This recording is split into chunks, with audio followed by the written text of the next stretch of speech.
Allie, I'll open us in prayer.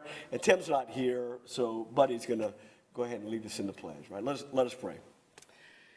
Heavenly Father, I'm just so grateful. Lord God, we're so grateful. And Lord God, every good and perfect gift, we just acknowledge it comes from you, Lord God, the Father of heaven, Lord God, the Father of lights, where there's no shifting or there's no turning of shadows. Father, we ask in the name of the Lord Jesus Christ, knowing that your love is the great emulsifier. It brings us together. God, we ask in the name of Jesus, would you just let your presence rest on our meeting today, on our minds today. Bind our hearts together, Lord God. Bind it in love, Lord, that we can be about the business of the people. Lord God, that we can do it effectively, Lord God, and expediently. In Jesus' name, amen. Amen. Amen. Pledge of allegiance to the flag of the United States of America and to the republic for which it stands, one nation, under God, indivisible, with liberty and justice for all. All right, all right. All right. Just want to welcome everybody, and so glad you're here. And as chairman, I would like to announce the following. This is a public hearing, and to address the commission on any item on the agenda, please fill out the speaker form and submit it to the information, and submit your information to the clerk of court prior to the call of the agenda item, or you will not be given the opportunity to speak. Staff assistance is available if needed. Items for submission to the commission should be handed over to the clerk, Ms. Veronica Williams, who's seated all the way to my left. When addressing the commission, state your name and title for the official record. The 3-minute rule is in effect should you speak. No debating or confrontational statements will be allowed. The front row to my left is for media only. Food, drinks are not allowed in the auditorium. Please silence your phone and other electronic devices. Good, good. I don't have anything. I'm really excited and that Ms. Lori's here today, but I think Brian has something for us. Right, Brian? Put you in there. I'm hot. Not touching that Good? Yep. I think so. Thank you, Chair. I just want to, I know Mr. Londaker sent out this email about, for Lori to answer these questions, but I spoke with the mayor last week, last meeting I had with him, and I told him, I said, you know, I'd like to do something about the allocation. We need to sit down and look at them. And he agreed that we need to, you know, look at each one as it's brought to us from the city, I guess, asking, you know, what is wrong with it, or we need to look at it. So he's agreed to sit down with two parish council and 2 city council with Lori and the rest, and I just talked to Nanette about this morning, and we'll sit down and negotiate and figure out what, if it's fair to everybody. If it's not, let's fix it. Like I said, you know, let's find the science to it. So he's committed to that. I'm committed to that, and I'm sure Nanette, I could speak for her, is committed to that. So as I don't think we'll have time for Ms. Lori in this meeting to answer those questions on the allocations. So that's all I got. Thank you, Brian. Did everybody get a chance to look over the minutes? Anything that you'd want to adjust or anything good? Good. Well, with that being said, right, I want to introduce Ms. Lori Toops, no stranger, I think, to most of us here. She's the Chief Financial Officer of LCG. She served this role since January 2011, so we're looking at 11 years, I think, last month. And she's a certified public accountant. She's been one for 30 years. She's a certified government finance officer for 14 years. She currently serves on the Louisiana State Government Accounting Auditing Committee and the Society of Louisiana Certified Public Accountants. I think that appointment was done back in 2012. So for 10 years she served, if I'm not mistaken. Lori is the past president of Louisiana Government Finance Officers Association, and she served for 6 years on its board of directors.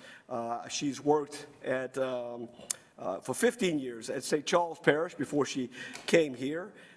She earned the Chancellor's Certificates from University of Missouri in Public Administration for Finance Executive and Government Finance Officers. She's earned the designation of Certified Government Financial Officer from the Louisiana Government Finance Officers Association. She's a Charter Global Management Accountant designation. She received that from the American Institute for CPAs. In 2012, she was appointed to LCPA Statewide Government Accounting Auditing Committee. She's passed her CPA exam, I think, 30 years ago, and that's a long time. That's a lifetime, right? Lori spent a lifetime doing this stuff. If I'm not mistaken, this is Lori's 14th or 15th time appearing before a panel to present and answer questions. So my hope, Lori, is that all of our ears, and we're listening. Right, so so glad to have you. Thank you so much. You're so busy. Thank you for taking time out of your day to answer our questions, and we might be here a long time. Yeah, we might be. I have one small correction. I'm sorry. I apologize to correct that. But I did retire my post on the committee, as most of the meetings were in New Orleans. And I'm not driving to New Orleans during the day. I have enough to do here. Good girl. Good girl. You guys know, you've probably heard me say it before, as many times as I do this, I'm a nervous wreck when I do it. So, I might make up a word or mumble something, and then when I start getting really nervous, I start going really fast. So just slow me down, and I'll try to cover everything as clear. So you covered most of my background. I'll tell you a little bit about what happened when I came to LCG. So I came to LCG in January of 2011. And when I came to LCG, they already had an election scheduled for deconsolidation. I left a job, moved out of town, and came here not knowing what form of government I was going to be working for. But when I came here, there was a lot of discussion about allocations and trust in the financial information that flowed from our government. So immediately I knew I set some goals. There's different levels of financial reporting for governments across the United States and Canada. The minimum level that's required by state law is an annual audit, and that's what Lafayette did. And people were questioning the transparency, not the accuracy, but the transparency. They were questioning whether they were getting enough information. So I knew that we had to work towards following some best practices, which those best practices are nationally recognized by the Government Finance Officers Association. So I immediately instituted those best practices, and we started issuing, instead of just an annual audit, which is the minimum standards, we started issuing an annual comprehensive financial report, which is a lot more work, a lot more detail, and it has tons of information on it. And I'm proud to say that we recently were notified this last Friday that we got our latest report in, and we were graded proficient across the board with no recommendations for improvements. So that means we are meeting the highest level of financial reporting. And in order to get this, we don't just sit there and grade ourselves. We actually have to send our annual financial report to the GFOA. They disperse it across several reviewers throughout the country. Usually it's about 3 or 4, and those people pick it apart for several months, and then they come back to us and tell us if we've met those standards. So we did that both for the financial audit, and we did that both for the budget. So I'm proud to say that under my leadership, the staff really took it on. They're doing the work, and they're proud of it. But under my leadership and my guidance, we did start following those best practices, and we're earning those awards. So I want you to know that I hope that tells you that I take financial reporting very seriously, and it's dear to me, because I want people to know it is my job to give the public information and the council's information It's their job to make the decisions, but if I don't give them information, they can't make the decisions, right? You have another question here. Question number 2 on the list was, has consolidation been a success from an objective point of view? Well, I think that's more a political point of view. I can point out a few things that are objective, in that consolidation has allowed the city to share administrative expenses with the parish. So directors and department managers, they probably heard me ask them, hey, if we divorced and you just went to work for the city, how many people can you lay off? And most of the time, it's very few. I think accounting said they could lay off 1 person. When you walk around accounting, and you look, you have an investment officer. Well, who's got all the money? The city. You have a debt management officer. Well, who's got all the debt? The city. You have 2 people that work solely on LUS and fiber. They're not going anywhere. And then when you look at the number of bills, I'm going to go over some numbers of transactions for you in a little bit. You'll see that the bills are all getting paid for the city. So having the city's ability to share resources and let the parish pick up a part of that administrative fee does give the city some cost-sharing ability. It also benefits the parish. I don't believe the city of Lafayette, and this comes from my experience in working with the bond rating agencies. We have to speak to the bond rating agencies several times a year. Years ago, it didn't mean so much. If you talk to a council member that was a member 10, 12 years ago, their experience with bond ratings is going to be totally different than what it is today. But if you look back within that time period, I think around 2011, I think the bond rating of the United States of America got dinged. And so the bond rating agencies started changing the criteria that they look at in rating our bonds. And that's important because when we go to borrow money to build roads and bridges and stuff in the city, we want the best interest rate possible. So I really don't believe the city could enjoy such financial success without the success of the surrounding areas. You're not going to be able to say you have this triple-star A-rated city amongst a parish that's practically ruined. The same goes for the parish. The parish gets to enjoy a certain degree of financial success because of all of the successes of all the municipalities in the parish. So it really does work together. So consolidation or not, the success of one unit of government in our parish is dependent upon the successes of all the other ones.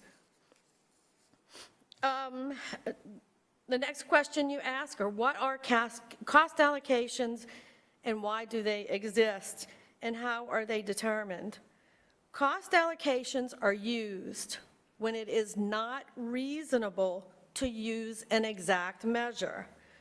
They're used to manage costs and avoid unnecessary and unwarranted spending associated with the tools, the technology, and the time to collect specific data. It would be very expensive for members of our staff.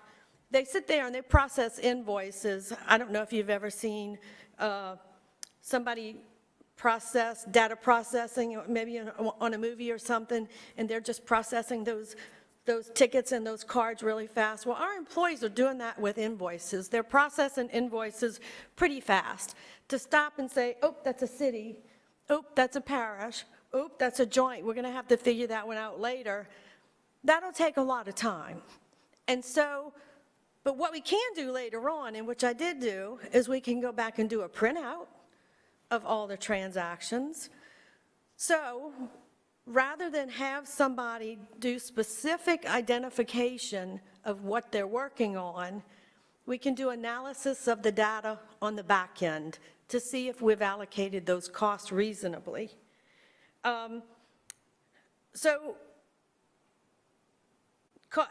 Cost allocation are an economical way to assign costs that are beneficial to the organization and it assigns those costs to different cost centers. So not only are we have many, we spend so much time on the city parish cost allocation, and that covers only 3% of the budget. There's a lot more cost allocating going on in this government. And so what the other cost allocations do is they take the Office of Finance and they separate it and they try to figure out, well, how much of purchasing should be charged to LUS? How much of purchasing should be charged to the library? So the cost allocation people, they go in and they get all this data and they say, well, the library issued this many purchase orders, LUS issued this many purchase orders, drainage issued this many purchase orders. And so we allocate costs back to those group agencies or those divisions of our government, because they're all our government, and they reimburse the city and the parish general fund.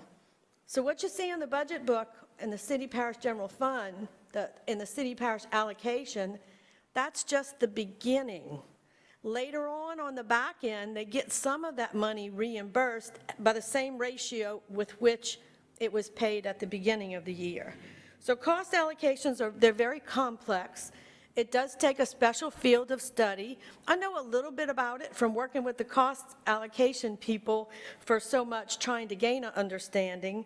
It's certainly not my area of expertise, but I do know that cost allocations are an acceptable accounting tool under GAAP, and they are even recognized in the Code of Federal Regulations. CFR 200 has cost principles related to cost allocations as it relates to grants. There's even a section of cost allocation in Louisiana revised statutes just for Lafayette, so we can allocate cost due to the Fair Competition Act to make sure that fiber is not benefiting to with taxpayer dollars to the detriment of its competitors. So there's a lot of cost allocation going on, and it's an acceptable method of accounting. Could I recommend any recommendations that would lead to a more transparent and simplified allocation process? Well, it's pretty transparent now. It's very complicated, but it is, I mean, it's transparent. If you took the budget book and you had a reasonable degree of education and knowledge, you could go into the budget book.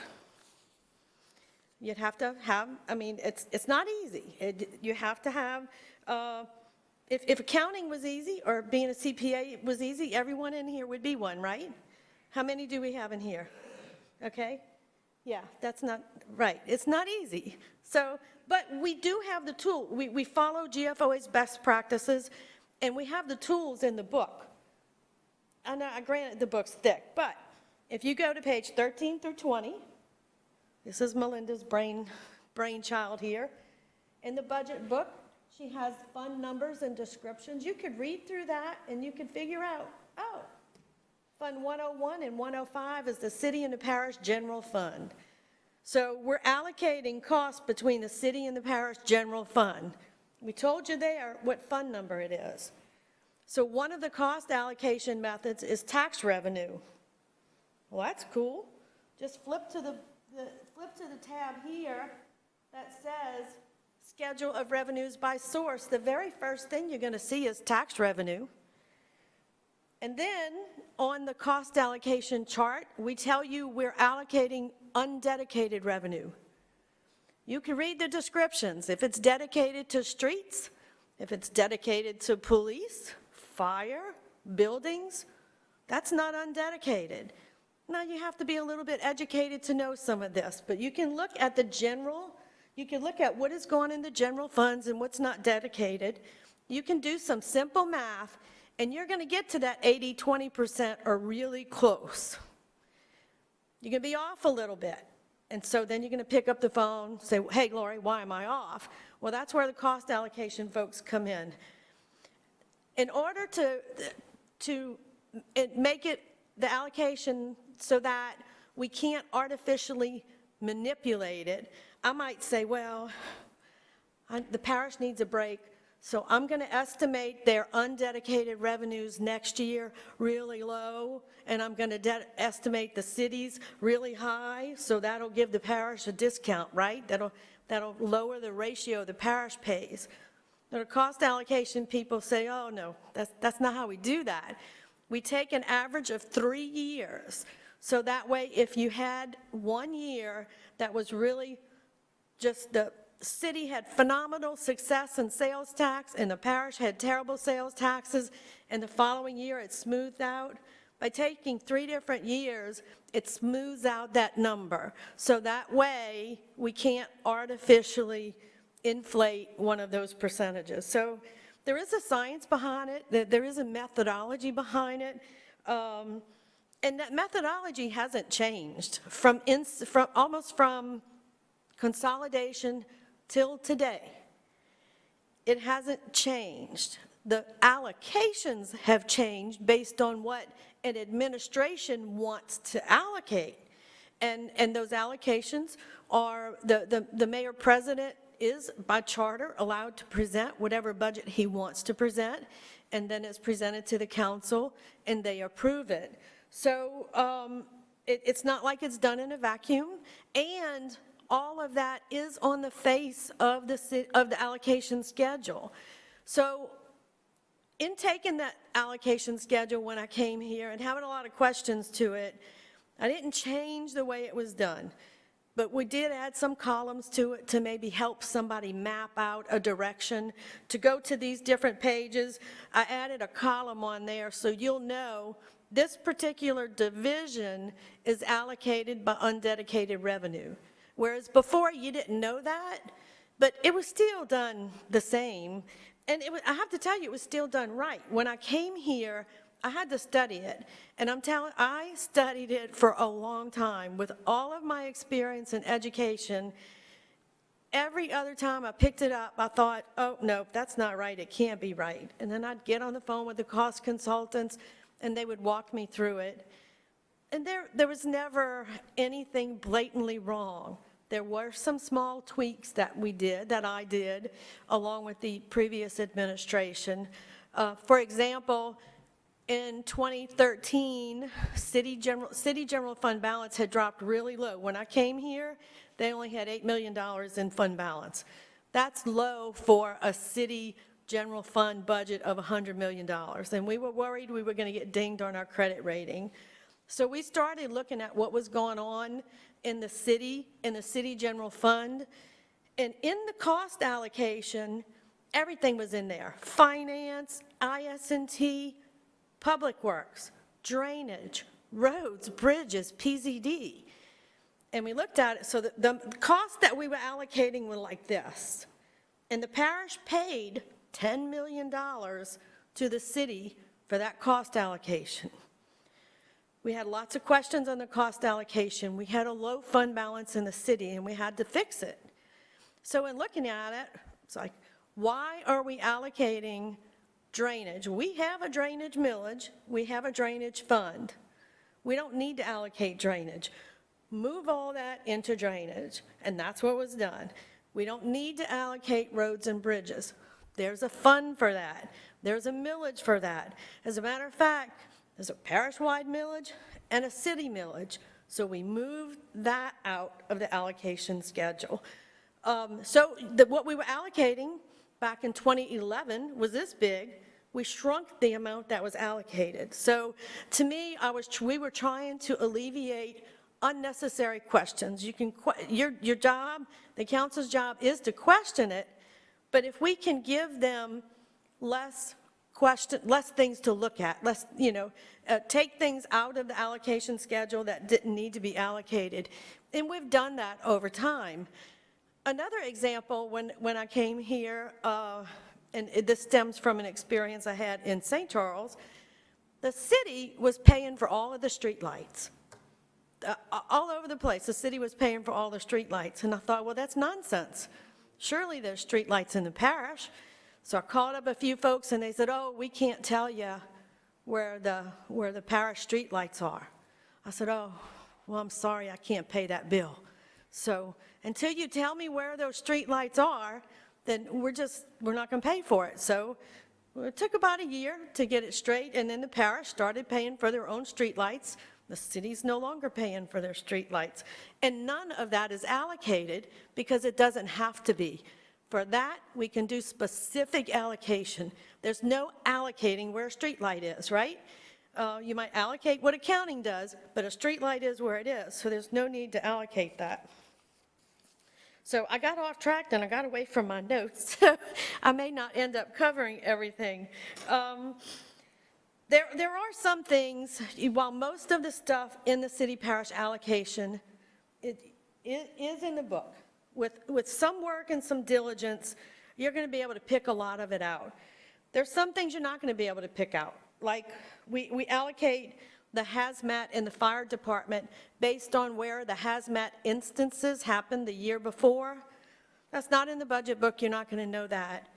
But that's such a small amount of the whole cost allocation that at the end of the day, you should be able to pick through this and figure out most of it. Now, you've asked for a copy of the studies. We got it. We're going to give it to you. But really, it's what's already in the book. You're not going to see a lot more in that study except pages and pages and pages of numbers and calculations but most of it is figurable based on what is in your book.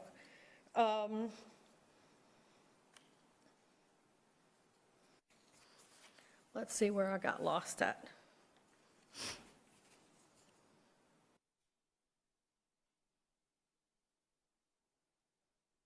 So you asked about improvements and making it more transparent. We are constantly working on that because I'm aware that it's an issue for the folks. I'm aware it's an issue for the councils. So we're constantly working on that. Every year we're finding some improvements.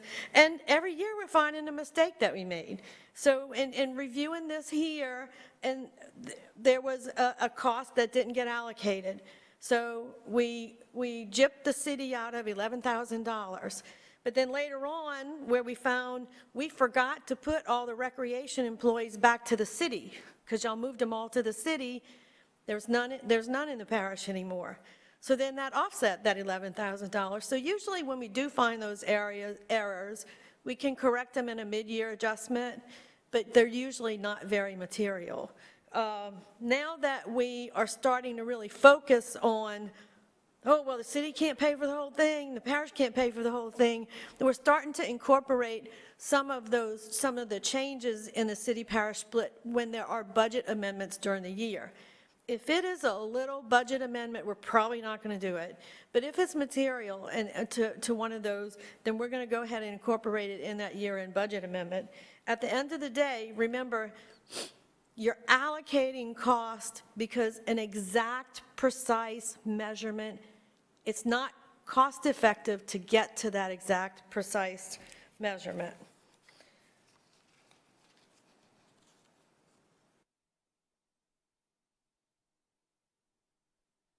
So yeah, we're going to get you those studies. I think that you probably should have it today, or at least we'll get it to Veronica today. Are any of the cost allocations proposed by the administration motivated by what the parish can afford to pay? Since I have been in Lafayette, that has never been the case. So we work on the city parish allocation at the beginning of the year. Now, if you ask me, the other question is, have we cut the budget because one or the other, it didn't fit within the ratios of what we wanted? Yeah, we have. So, but it wasn't based on that percentage. What we look at, I know what the bond rating agencies are looking for. Fund balance is very important. And the last couple of years, when we cut the budget because we weren't meeting the ratios in the city general fund. But when we cut the budget in accounting, in order to get the city general fund budget in line with what the rating agencies expects, because accounting is allocated between the city and the parish, that automatically saves the parish money. So once again, when you shrink the pie that's allocated, whether it's because you took units out of the pie or whether you just shrunk the budget of the pie, it saves both the city and the parish money. But none of the allocation percentages were ever chosen based on what one can afford.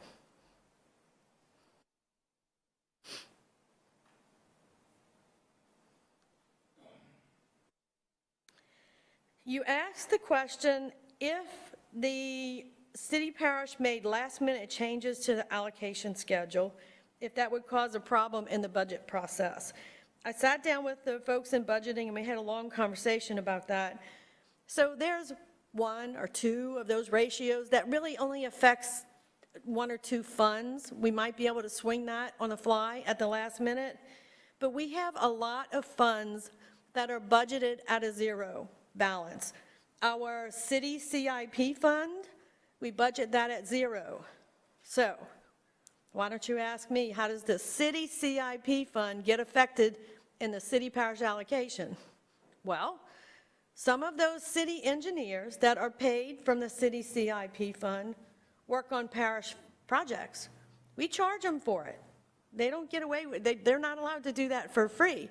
So the parish has to pay that city fund back for the engineering work and stuff. And that's based on conversations that we have with the Public Works Director and the amount of work that's done. At the end of the day, we know the city has all the construction money, so the work is going on primarily in the city, but there is work done in the parish, and the parish has to pay for that. So when we have these funds that we budgeted to be zero, if they change the allocation in any way that would bring that fund below zero, we are now violating the Budget Act of Louisiana, because we're not allowed to budget a fund to be below zero, even though for some reason we know, oh, well, Lori was too conservative on sales tax, and we know we're not going to, that doesn't matter. You can't budget a fund below zero. So at the end of the day, and what I've recommended for a few years now, and the budget staff agree with this, is that allocations, just like the administration, shouldn't be focusing on who can afford what. Neither should the councils. The councils should be looking at, well, what percentage of this should the city pay? What percentage should the parish pay? And we can do that. The budget staff would like to have you do it in November, right when the year begins. But in reality, if the city and the parish council settled on an allocation schedule by April, you have a few meetings up until April. In April, we know what that is, and you've all agreed. We can incorporate that into the budget process. So when we go through the process, we're balancing funds, we're looking at who needs to cut their budget in order to be balanced. We have May, June, July to do that, and that's about what the time it takes. So ideally, you know, I can't stop you. The charter doesn't let me stop you from doing it last minute, but it could throw a wrench in the whole process. So ideally, if we'd have that by April, it would be a big help.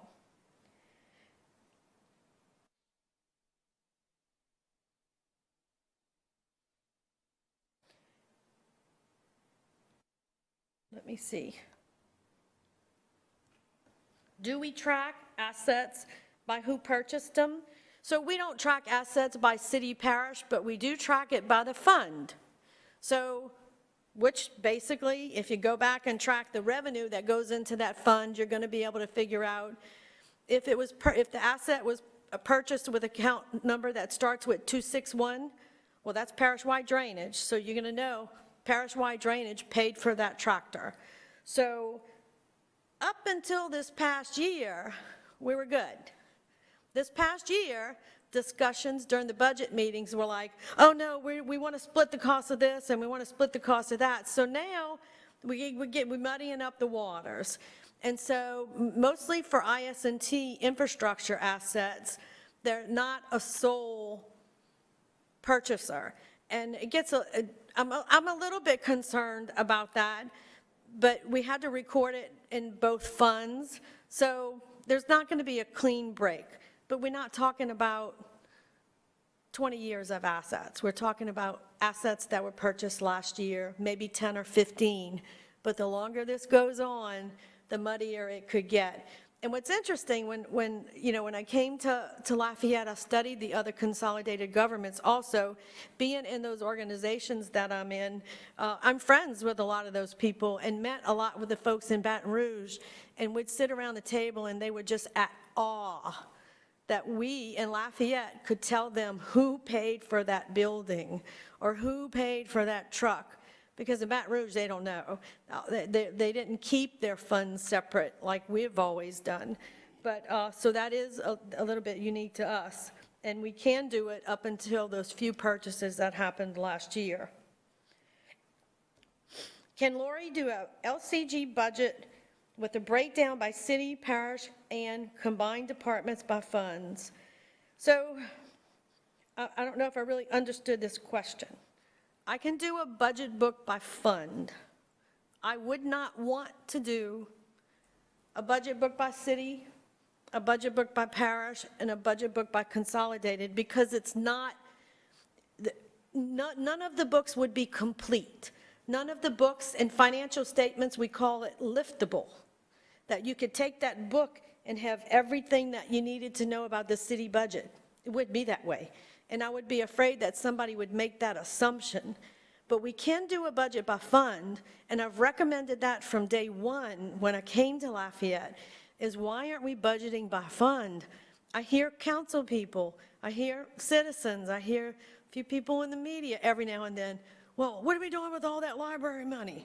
Well, if we budgeted by fund, you would see all the money coming in the library and all the money going out in the library. And it's really, it's really simple. It's more work for us, but that shouldn't matter. It's what's more transparent.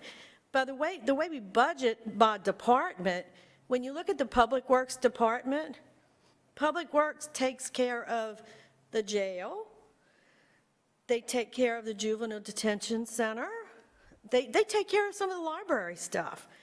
So when you look at the Public Works Department, some of these chunks of items in there is money coming from other dedicated revenues. And so that's why I like budgeting by fund. It makes for more budget meetings, as many as we have. It makes for more budget meetings.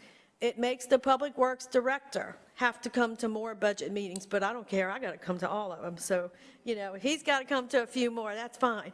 But, it does put us in that situation. But if you wanna, everybody hears, on social media, follow the money. If you wanted to follow the money, you'd be looking at it by fund. And that would be my best recommendation.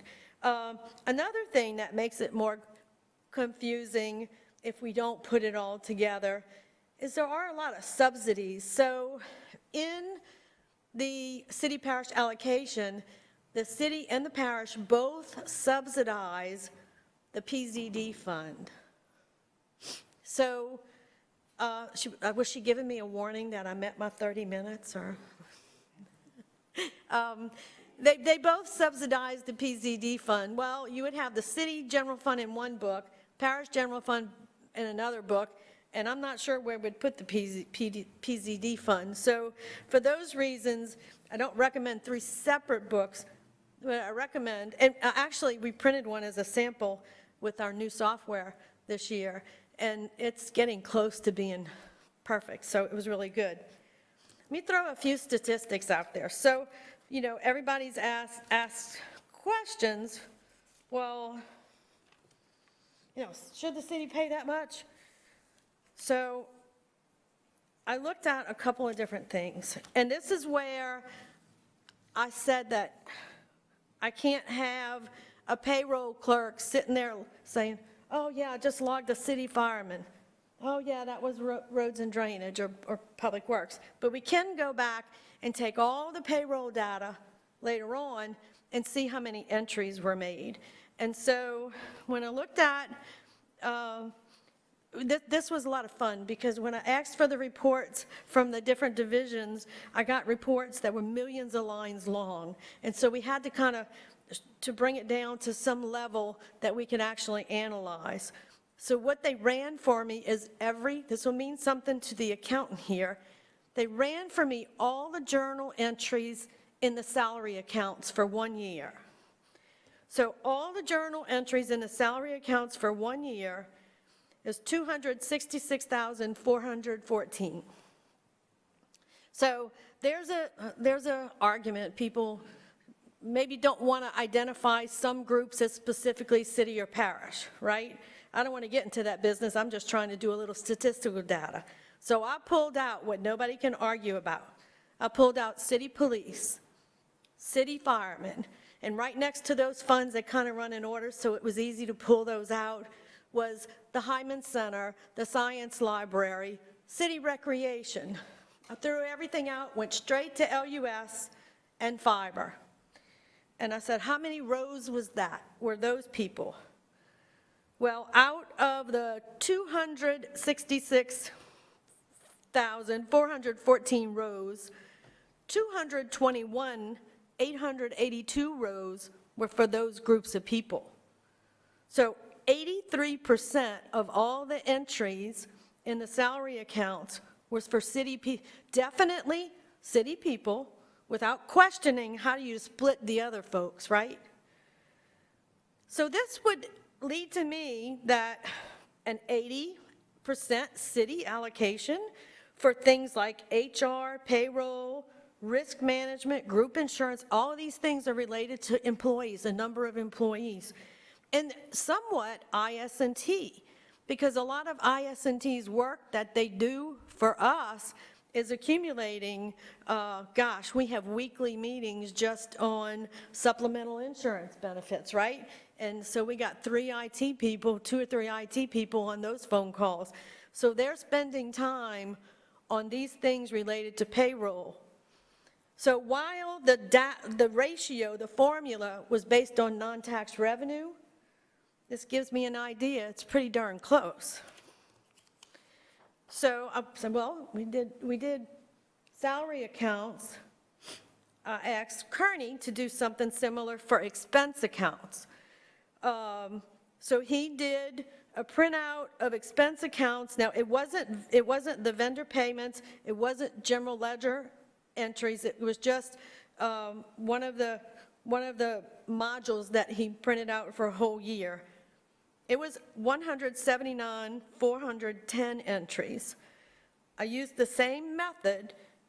117,600 were city rows. 66% of those entries, off the top, without even analyzing the rest, were city police, city fire, LUS Fiber. So it's still not unreasonable on the expense side, because that didn't count a lot of the other stuff. We have a lot of debt also that we issue, and you guys might not realize how much time we spend with the debt that we have. But there's a lot of federal regulations and federal disclosures and reporting requirements that we have when we issue debt. The parish has 3 outstanding bond issues that total an outstanding principal of about $36 million. The city has 30 outstanding bond issues that total $523 million. 90% of the outstanding bond issues are for the city. So all the work that we're spending, when you really are having a hard time sleeping, Google EMMA, E-M-M-A. That's the Electronic Municipal Market Administration Association, E-M-M-A. You could Google that and you will learn things about debt, outstanding debt for every government across the United States. Well, if you drill down, put in Lafayette Utilities, you drill down and find some debt for us, you're going to see that every year we have a whole lot of reporting that we have to do for that outstanding debt. And we've got to update financial statements, we've got to update statistical data, we've got to update changes in ratings and all those things. That's a lot of work, and so several people are involved in that. So that's another measure where 90% of that work is all related to the city. And I can go on and on. So we know every day what we touch, what we're spending time on. You know, I was here when the Durrell administration wanted to use population, and the cost consultant said for most of the things, population was okay. But when it came to some things, they said population was not okay. So it is a subjective measure. What allocation method you're going to use is a subjective measure. It is presented by the mayor president and agreed on by the city parish councils. It's all in full disclosure. I'm happy to sit with anybody. A few years ago, we had a constituent, very vocal, very outspoken constituent, came in and I pulled out books and manuals. She was an accountant, and I've never heard from her again. So evidently she was satisfied with the information she got, but we do have backup for all this. And the auditors, you know, we don't put this in the budget and just think that it's there and nobody's going to look at it. The auditors look at this also. So they pull those spreadsheets and ask questions. Why'd you do this? Why'd you do that? Why'd you transfer this? And so we also have to answer to the auditors on this. They're the experts. Just to wrap it up, a lay person is going to understand bits and pieces of this. An accountant who's familiar with some of this is going to understand more. But really, it's a very complex calculation. We're a very complex government.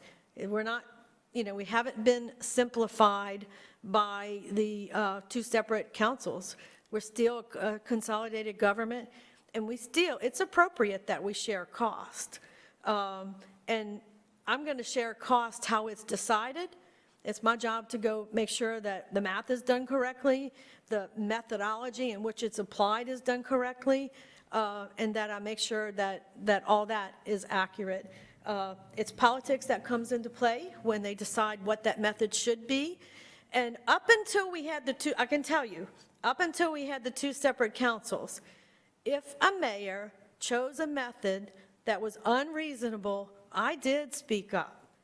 And if it did make any sense, I'd get on the phone with the cost consultants. Hey, this guy wants to do this. And they would say, well, it doesn't make any sense. You cannot allocate purchasing by population. It has nothing to do with population. It has to do with the money available to spend.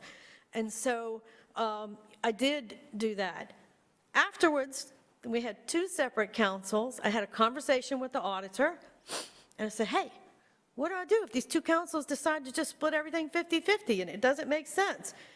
And the auditor told me you have two separate, independently elected boards, one looking out for the city, one looking out for the parish. If they both agree, 50-50, go 50-50. And I was like, oh, well, okay, I'm good now.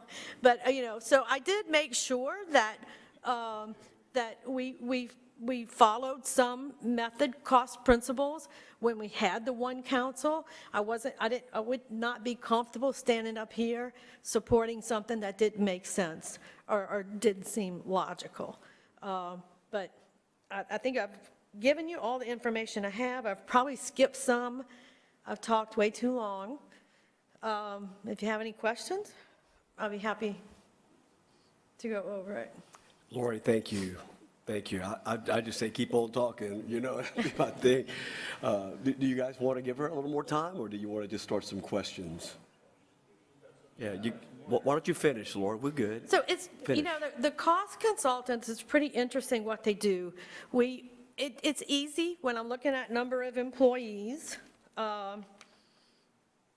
It is easy for me to pull out, I did that on one of these schedules. Police, fire, LUS, city recreation, that's easy, right? How do we separate the rest of the employees to figure out how many city employees and how many parish employees do we have? According to the cost consultants, about 75, 76% are city employees and 25 are parish employees. So the next question you're going to ask me, well, instead of 80-20, why don't we do 75-25? Well,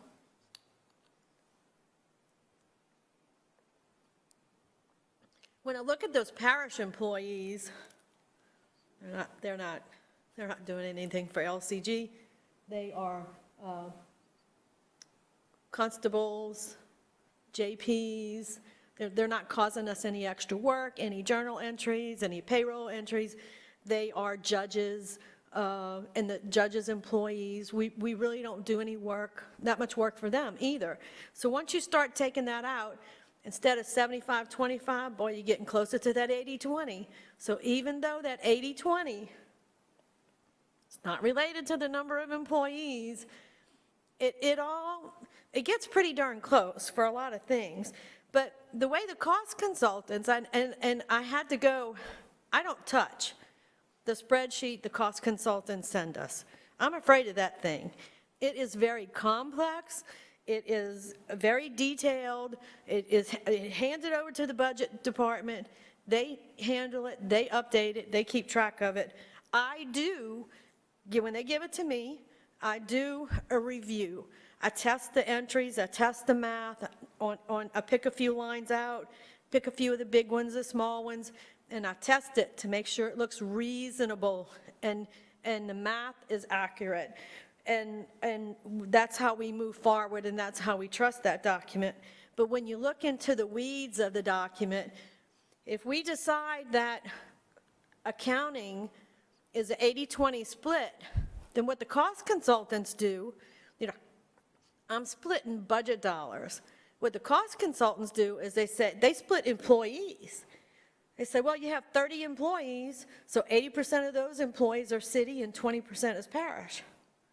Now, that makes perfect sense to me, but I would have never thought to do that. So when they are figuring out what employees are city and what are parish, they're taking the agreed upon cost allocation, and they're taking that allocation, applying it to the number of employees in order to get the employees that are city and parish. And so that's how that's done. Another thing we've done over the years, which somewhat related to the city parish allocation, is some of the expenses like sick and accrued leave that was just put into the general fund. Well, we can identify that as to what department that belongs to. So rather than just lumping things in the general fund that we don't have to, we started over the years applying those things to the specific department. And I think that helps clear out things that are in the city parish allocation that don't have to be. And so I try, once again, if it doesn't have to be in the city parish allocation, then I don't think it should be, and we try to take that out. Can you think of anything? I talked a lot. Makes sense to the people that look at it every day. So, but I understand you got to digest some of this, or you want to think about this. You want to look at what we email you.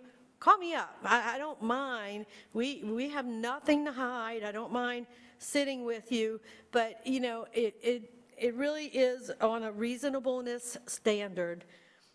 To a reasonable person, is this number close to being accurate? It's not an exact measurement. If you had the ability to do an exact measurement, we wouldn't be talking about allocations. So an allocation is done when it is most efficient and cost-effective to do over an exact, precise measurement. It's important we look at all these other things to know that we're in the ballpark. We know 1 year it's going to benefit the city. Next year it might benefit the parish. But overall, we're a team, we're a consolidated government, and if you're moving forward and everybody's paying their share, I think that the city and the parish both get to benefit. There's also another concept I didn't talk about, is incremental cost. And so I think Sidra used it. I've heard Sidra, and I didn't hear her speak before you. I'm guessing she used an analogy about carpooling, because she does that. So there's the concept of incremental cost. If the city is going to buy the truck, or if the city, in my case, I think of it, The city is going to buy that computer system, and we have a swanky computer system. I mean, you know, we have to do a lot of analysis with this, and that's primarily because of LUS. We have a lot of different standards of accounting that we have to meet because of utilities for the federal regulatory agencies and that sort of thing. So we have to have a super duper sophisticated computer system. And so the city's going to have that. Whether the city or we are processing parish transactions or not, kind of doesn't matter. We're going to have this. So the incremental cost, the extra cost it takes for us to process a parish transaction or issue a parish check, it's really just almost the cost of issuing that check and maybe a few minutes of a clerk's time. The incremental cost is very minor because the parish doesn't need a sophisticated system. So, but because we have that sophisticated system and we're a consolidated government, we get to bill the parish for some of that cost. And so they get to pay for some of it. Now, if they were on their own, would they buy that system? No, they wouldn't. You know, they might buy Quicken or something. And so their cost of processing that transaction is probably going to be the same. So there are definite benefits when you look at the incremental cost of processing things that benefit the city by having the ability to share cost with the parish. I'm not sure if I'm getting a little bit, I'm guessing the accountant understands the incremental cost concept, but you know, we consider those things also.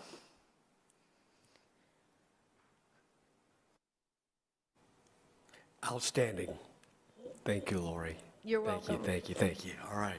You need a break? Because last time we had Sandra stayed up there for almost 3 hours. It felt like it wasn't. No. That's the exaggerating preacher gift that I have. But or if you're okay, if you feel like you need to sit down, it's okay, bro. You can just talk at the mic right there. But we'd love to be able to ask you some questions if that's okay.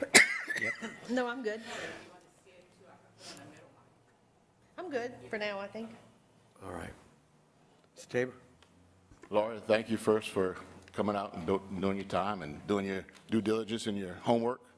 And I want to be the first to congratulate you on the future awards you're going to get to you and your staff, because it sounds like you're on that way, on that path. So from what I understood, you kind of, you have a checks and balances with what you explained with the invoices. Y'all go through them, and you come back and you do a printout. So you kind of do a checks and balances. You're able to do it. I don't know that you do it all the time, but you're able to do it, correct? We're able to do it. I'm not going to lie to you. We don't do it every year. We know reasonably what we're touching every day, what we're working with every day. Right. And so we know that it's reasonable, but in looking at it and trying to say to somebody who has not ever had this discussion with me before, I went back and I knew what the numbers were going to look like, but I had the staff run them and give them to me. I didn't expect that report with over 1 million lines, but I sent that back to them. So, Okay. Yeah, okay. So in the hazmat example you gave, you said it would cost the parish. That money was done that year, but the following year it's charged to the parish, or we don't pay it, the parish. I mean, how's that work? The parish ends up paying that. You had used the example of the year before. So they're kind of catching up a year. So, and there's a couple of things in government that we do this way, where we incur the cost this year. So we have the expense of our hazmat division. We have to have a hazmat division. Yeah. And we're going to have a hazmat division whether they go outside of the city or not. We're going to have a hazmat division. But at the end of the year, we go back and say, they spent 30% of their time outside of the city. So next year, we're going to allocate 30% of those costs to the parish. And so next year, so they're always going to be a year behind, but at least that way the parish is paying for the responses that are occurring. Now, for that instance, we do try to go back and recoup our money from whoever caused the incident. But well, that's basically what a budget is. A budget is you guessing what you're going to spend the next year. Right. So there's no way things come up that you don't out of your control. So anyway, I understand it's a very complex system you were operating. a lot different from a plumbing company, you know, but it's still, I still allocate it in my different divisions of the plumbing. So it has to be, I'm not going to go hire a secretary just from my electrical division and then one from a plumbing division. I'm going to, you know, incorporate those together and do an allocation based on certain criteria. But again, thank you for your time and look forward to that award. Thank you. Thank you. Thank you. Thank you, Lori. I just have a question, and you kind of touched on it already, about doing the budget by fund balance. I know we talk about it all the time, and I know you said you don't like also separating the books, but is it, I mean, it's one book, but is there a way to put the city budget first part of the book and separate it in that way? It's all about, you know, like you said, it's transparency. I guess just being able to, for us who look at it, I mean, I've looked at it for going on 6 years now, and I'm just kind of getting to where I'm feeling more comfortable with the budget book and with the allocations. And so I guess just if it was possible to separate it a little bit more than it is right now. I would be giving you the illusion that it was separate. It wouldn't be giving you an honest, transparent book. Because of all the interrelations between all the funds, picking up that one section and thinking that's just the city is not going to be what it is. So, but incorporating one book by all the funds, then you can focus on what area it is that you want to focus on, and put your attentions toward that. But we're a consolidated government. Right. And our funds are consolidated. So, you know, you have a few funds that are just city and just parish.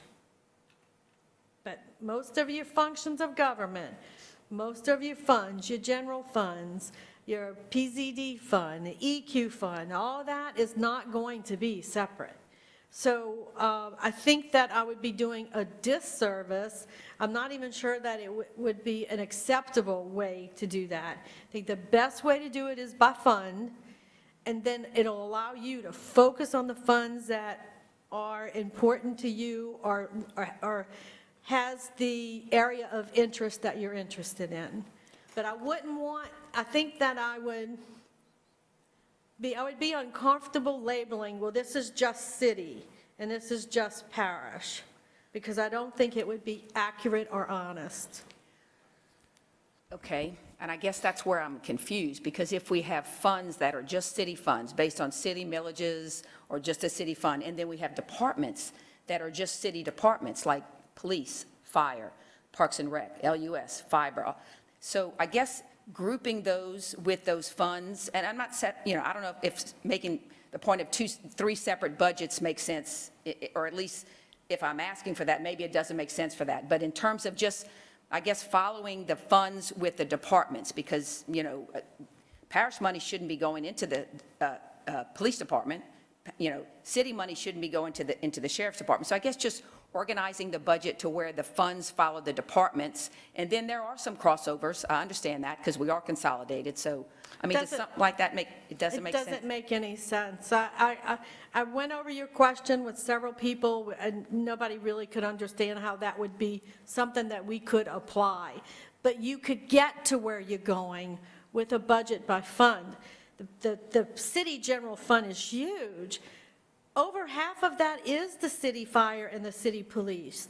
But if I took the city general fund and I put it in the combined shared funds, but I took the police and fire out and moved it to the city because that was just city, I've given you something that doesn't make any sense. It's not liftable. You can't take that and run with it and make it mean anything. So I just don't think that would. It's not going to clear anything up. Yeah. No, Okay. it's not. You did, okay. But I think you would like the book by fund. It takes a little while getting used to it, but you see everything is clear. It's not. And I know you can't do a whole book as a sample, but can you? Oh yeah, we got a book. Can we have a look at that, a sample, just part, by fund?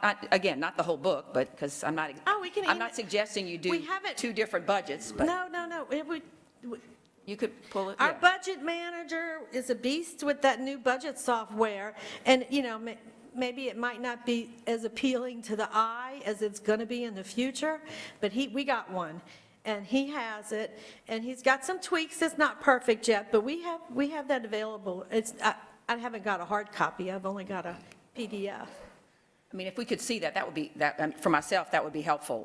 I guess, because, one of the questions we had that we were tasked to look at for this committee was, are we spending, city dollars in the parish and parish dollars in the city when we're not supposed to be? And so I guess, looking at the budget by funds would that clear that up? Yes. Okay. Yes. So we're getting I mean, just imagine, you got a drainage fund. Tells you where the money's come from, a drainage millage. Maybe some interest earnings or something. And this is where the money's going. Oh, and these are the projects we're doing. Well, it tells you everything you want to know about the drainage fund instead of mixing it all the way we have. I mean, our charter, I guess the way it's done here is because the charter says we budget by department.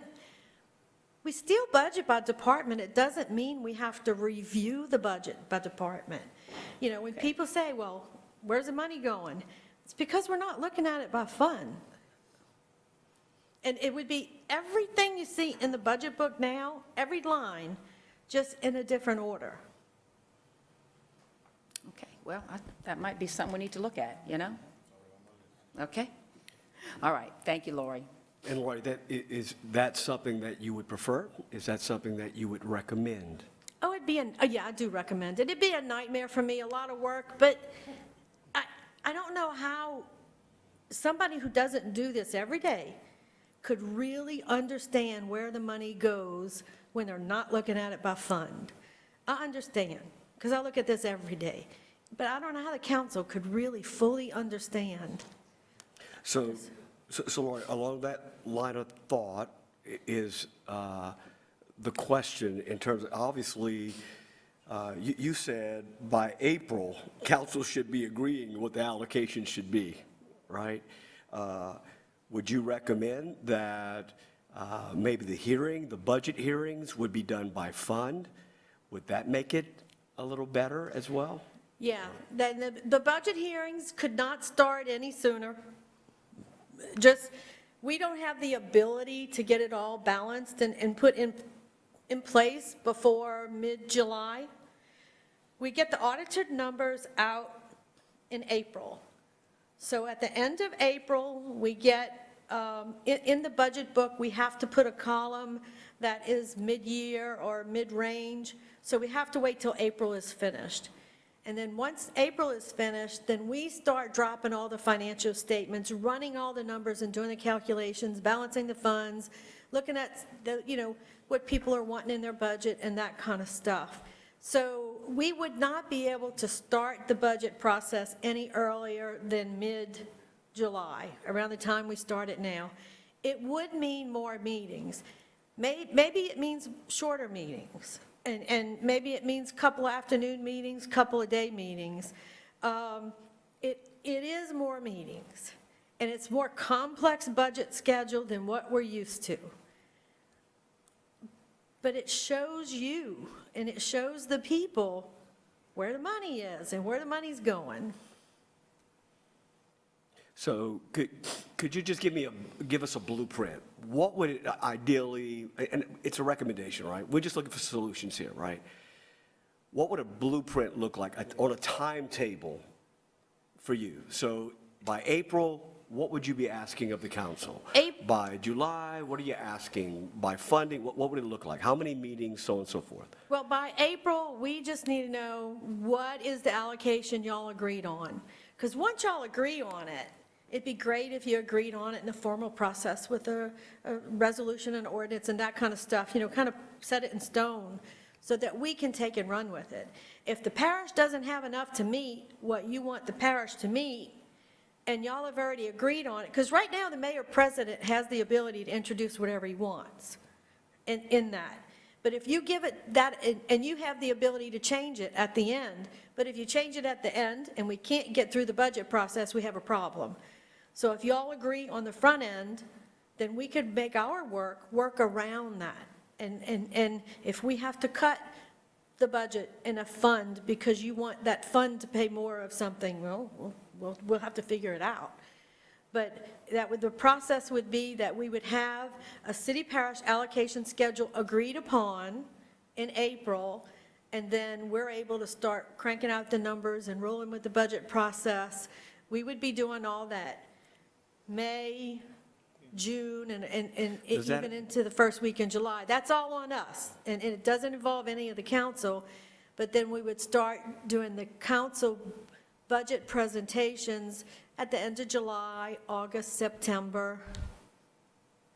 Does that already exist, that allocations, there's a hearing, a joint council meeting to determine what the allocations are?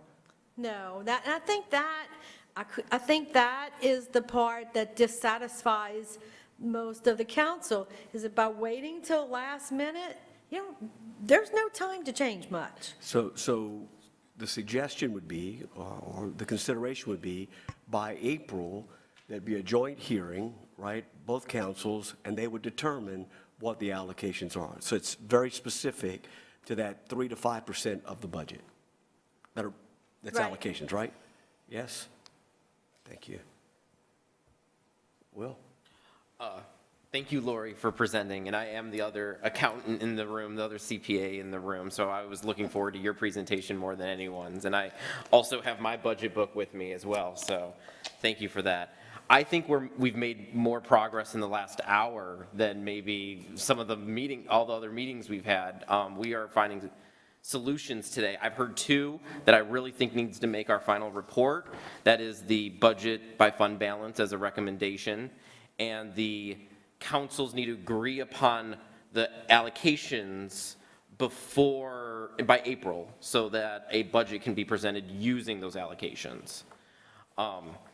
You answered a number of my questions in your presentation, and I thank you for that. I wanted to continue the conversation with a couple of them. You referred to the cost allocation spreadsheet from the cost consultants. I think you said you don't touch it, you're scared of it, that's from them. When you provide us later today with the study from the cost consultants, can you also include that spreadsheet? So we can kind of have both pieces of the puzzle, the study and the spreadsheet? Sure. Now, what we have is the way the city parish allocation works. I don't pay them to do this every year. They do this spreadsheet for us whenever we have a mass change. So the last time we had a mass change was maybe 2016 under the Robideau administration. Okay. And so we give them all our mass changes and everything, and they set all the formulas up in the spreadsheet. And then after that, if there's no mass change, we might have a few conversations and meetings with them, but we're keeping the spreadsheet up to date. And since the budget, and you may have some questions, and you can call and ask me on that, because I think you'll be able to understand the spreadsheet more than certainly anybody who doesn't fool with Excel, because I'm very careful about touching any buttons when I'm working with the spreadsheet. But the budget is a moving process, and so the budget manager keeps that spreadsheet up. There may be 1 or 2 times where you see a number wasn't updated. At the end, the ratios are still going to be the same, and we do test that. So certainly if you have any questions on that, but it is a rather lengthy, it's multiple tabs, as you can imagine. And the methodology is all designed by the cost consultants. We're just updating the data. So we're updating the data on the undedicated revenue, just keeping that updated so those numbers stay fresh. But so you can have the one from 2016, but I think you're probably most interested in the last one we used. Yes, please. Yeah. And we can assign a date to it. This is the spreadsheet as of this date, right? When we know it's a living document that's getting updated. About the cost. That to the auditors, I'm sorry. We do give, the auditors ask for the The spreadsheet spreadsheet. as well? Yes. Okay. The consultants we use, the cost allocation consultants, you said there's a methodology to it, there's a science to it. I'm guessing they do this with maybe other governments or something, these cost allocations. Are there any other allocations they recommend, they use with other city parish, city, county governments that we maybe could consider? We've considered population, it works sometimes, works, doesn't work others. We've considered, we use non-dedicated tax revenue. Is there another one that they could, like some things they could recommend? The councils could look at? I think that we can ask them that, but there's such a broad range of things that would be applicable. You know, for finance, they didn't see it that way. They were very narrow with what was acceptable for finance. But for the mayor's office, they were like, okay, if it's based on something logical, population, okay, revenue, okay. So they did have a broad range. I'm not sure that they would recommend one method. I could ask them, but I would be surprised if they did. And so maybe not ask them to recommend, but just provide us a list. This is other allocations we see other people use. We don't recommend one over the other. We just see this. And just so our councils can look at it. Yeah, Especially if they're meeting in April to discuss the allocations. Well, I would recommend, let me backtrack a little bit. I'd recommend by April, they've agreed on that. But I think it's going to take some meetings and conversations to get to that agreement. And it's going to take some, Lori, what data do you have for this and what data do you have for that? And I think me providing some data so that way when they eventually get to that, I'm going to tell you, I think the ones we have now are pretty darn reasonable. And, you know, they're not my recommended. It wasn't up to me to recommend it. I go to the mayor president, he recommends it. But when you look at all the backup data, it's kind of hard to say it's not justifiable, but you're going to want data to talk about that in those meetings when they're trying to decide how to allocate something, I think. Maybe some things will be easier than others. So I recommend some conversations, some committee meetings and all. Then in April.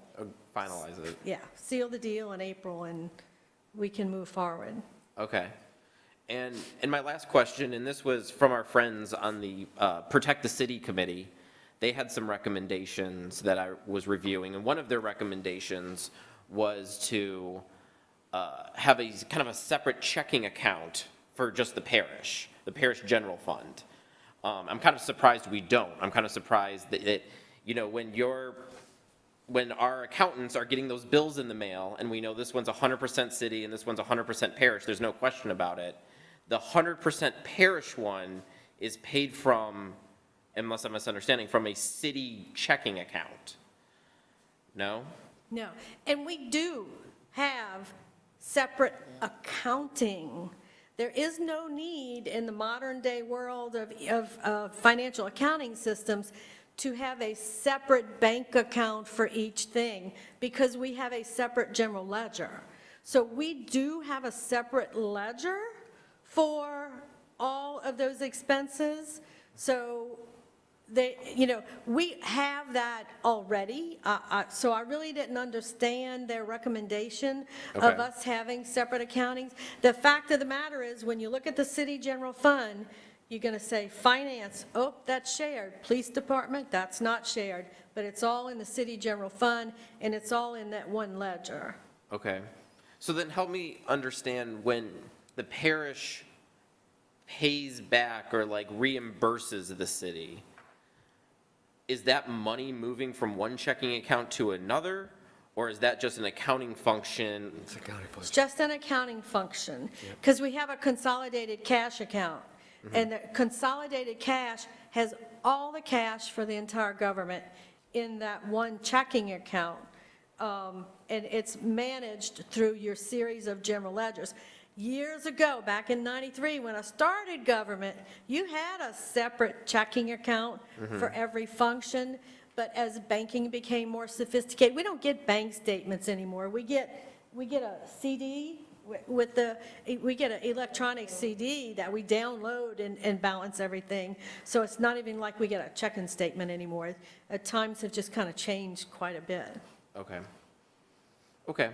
Thank you. Those were my questions. But yeah, my biggest is the study and the spreadsheet from the cost consultants. Thank you. You're welcome. Thank you, Laurie. great work. I had the chance to work with you a little bit in 2011, and when you first came in. And I'm kind of, I guess, a little confused because I was kind of like what Will was saying. I always was under the impression that, you know, we had two checking accounts. I mean, that's something that I guess I understood, and I believe you clarified that at the beginning, when you first came in, we did have that? No. Now, back in the 90s? Back in the 90s, there was two. Yeah, Okay. but that probably went away in the late 90s. Okay. So when we say that we know I guess for certain that we are not spending money from the city into the parish, we can justify that, right? Because of the accounting practices that we use, Yes. right? Yeah. And we could definitely justify, I guess, all the parish functions that we do. We can justify. I mean, I guess cost-wise. I mean, what I'm trying to get at is,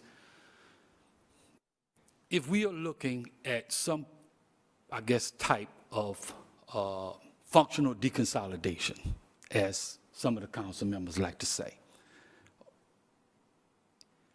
would that be possible to do the accounting part of that, I guess, the same way we're doing things today? I don't really understand. I've heard a few conversations about a functional deconsolidation. I don't know what that is, and I'm thinking, when am I eligible to retire? Functional consolidation, that's the word. Functional consolidation, to where basically, and Lynette, you might want to chime in and tell us what does that mean? Just hit your thing and I'll bring you in. Okay. All right. The different board, change. Oh, you got me on, okay, V's got it. Got it? Good. Okay. Yeah, we talked about that early on, about functional consolidation, and I think, you know, through the course of this committee, I think what we've gotten rid of deconsolidation, so that was where the functional was still left in there in terms of just deciding how to track the money better by departments, understanding what was city, what was parish, and then moving to what we've kind of hoped for as a mayor of the city of Lafayette and a parish president. So that's kind of where that was kind of what functional consolidation was referring to. Now, do we want to call it that anymore? Do we want to, you know, I don't know where we are right now with the whole consolidation, deconsolidation, functional, whatever.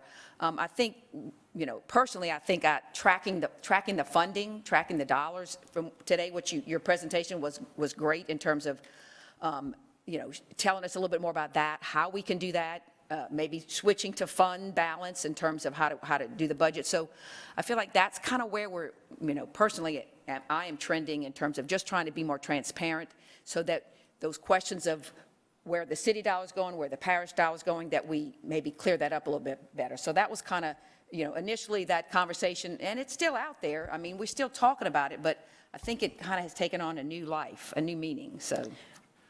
I really don't know how that would work.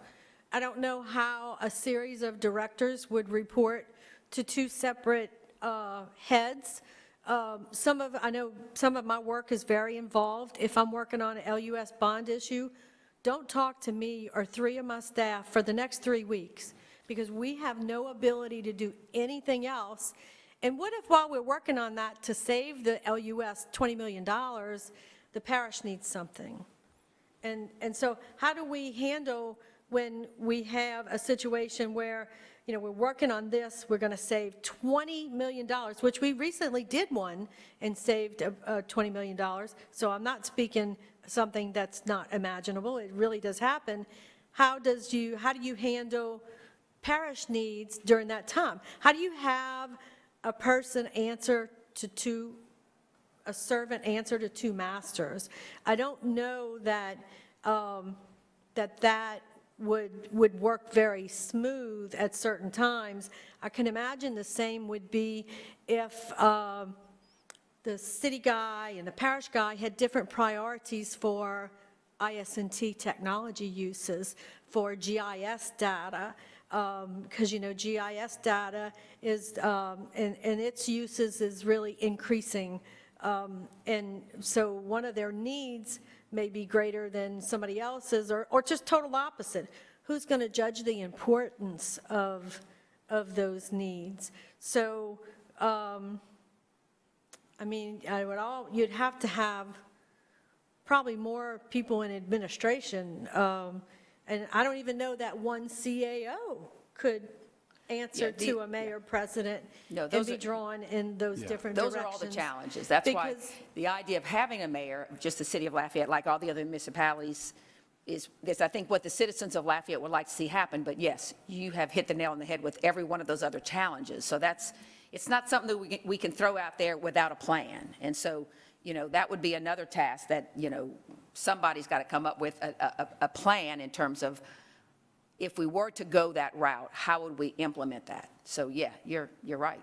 I mean, you have times when, you know, you got bad weather coming, and that drainage project out in the unincorporated area is super important. Well, what about the one over in my neighborhood? And, you know, and I live in the city, and so what do you do with Public Works when it comes to that? I can imagine that would be some real, I think it might be dysfunctional, but Dysfunctional consolidation. We got a new word for it now. Yeah. Well, listen, I just wanted to throw it out there, especially on the accountant side. I mean, you know, would that be something that could be worked out? You know, because, like I said, I've always been on the assumption that, you know, if you look at the parish funds today, is the parish whole? Is the parish doing well compared to, I guess, you know, with its fund balance? Is it paying its own bills? Is it taking care of its own life? Is it doing well today? the yes, parish? and we have the ability to look at that today. Okay. Because I think that's always a big question. You know, could it function as on its own? You know, could the parish do that? And you say we have what is the fund balance? And I didn't get a book. And do you remember what the fund balance is for the parish right now? Well, I think it's going to be around 3 million. About You know, 3 million. we're in the middle of the audit, so by the time they're finished making journal entries and stuff, we'll get final numbers in April. But I think it'll be about 3 million. You know, I keep cautioning the council, and there's a few people here, so I'll go ahead and say it again for their benefit, that they really got to watch that use of general fund balance, because they need to keep that money in their general funds and for their bond ratings and Right. for emergencies. And Right. it's really not spending money, so. Right. It's no fun. Yeah, 3 million in the whole in the parish fund balance is not. I mean, Well, that but sounds then, you know, the like a parish lot. has a drainage fund and a streets fund and the library fund. Those are all separate. Right. So right. undedicated money, About 3. about 3 million. Yeah. Okay. I have 3 million in my bank account. Thanks, Laura. Thank you.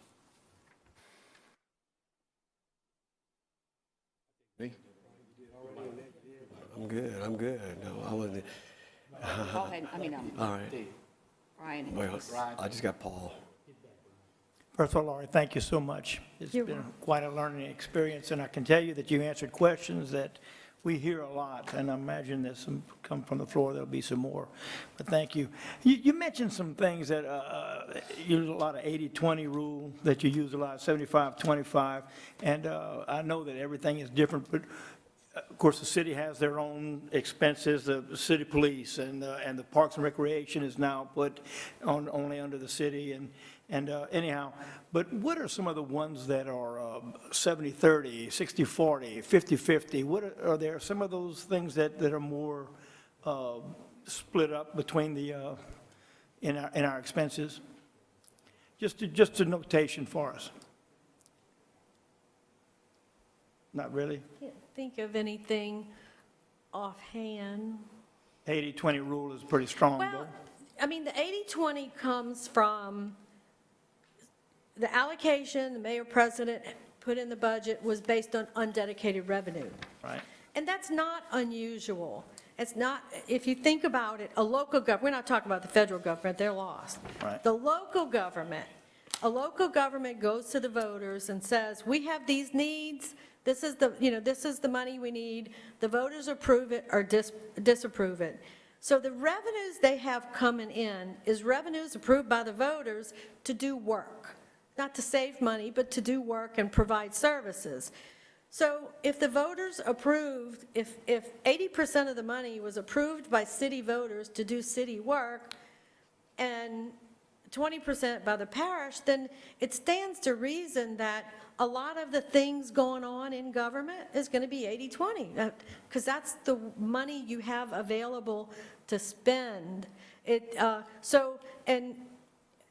heard people say that that's what they could afford. It's not what they could afford. It's what the voters approved. And the government is probably going to spend that money on the services that they promised to spend, and that's what we do.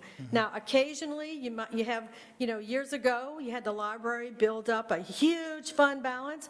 They weren't spending the money on the services they said they were going to provide, and had developed a huge fund balance. So then you have, that situation also. But mostly in the regular daily activities that are going on, the government went to the citizens and said, hey, I want to provide these services. And so we're allocating the general and administrative expenses along those lines. And I don't know how that could be unreasonable to relate the two. To me, it's very reasonable. If the government doesn't need the money, they shouldn't be collecting it from the taxpayers. And so if they're not collecting it from the taxpayers, then that's going to change that ratio. That 80-20 ratio is going to change based on what the voters approve. So that can change over time. Or if, the government's not doing what it promised and the voters refused a tax renewal, those ratios are going to change. Okay, thank you. So Laura, just clarification here, right? So when you're doing the allocation, of course, we understand, I heard you, like, allocations are determined, like there's a legal precedence, like there's law that says this is legal or not a legal allocation. Am I right? Did I hear you say that? No, there's not law that says that method is legal. There are cost principles that when we consult with the cost accountants, and they'll tell us, well, that's a valid principle or that's not a valid principle. And that's based on them and their education and their body of knowledge, which is not my body of knowledge, although I've learned some over the years. But what I did say is that cost allocations are an acceptable tool in generally accepted accounting principles. These are the principles that we have to abide by in performing our accounting work and preparing our financial statements. So it is generally accepted. Cost principles are also, there is a body of cost allocation set in that's probably where you got that, set in the Code of Federal Regulations. That's cost principles on how they do some cost allocation for certain grants. I was just trying to reiterate that cost allocating is not something that Lafayette invented. This is something that is done nationwide, and it is an acceptable accounting practice and measurement.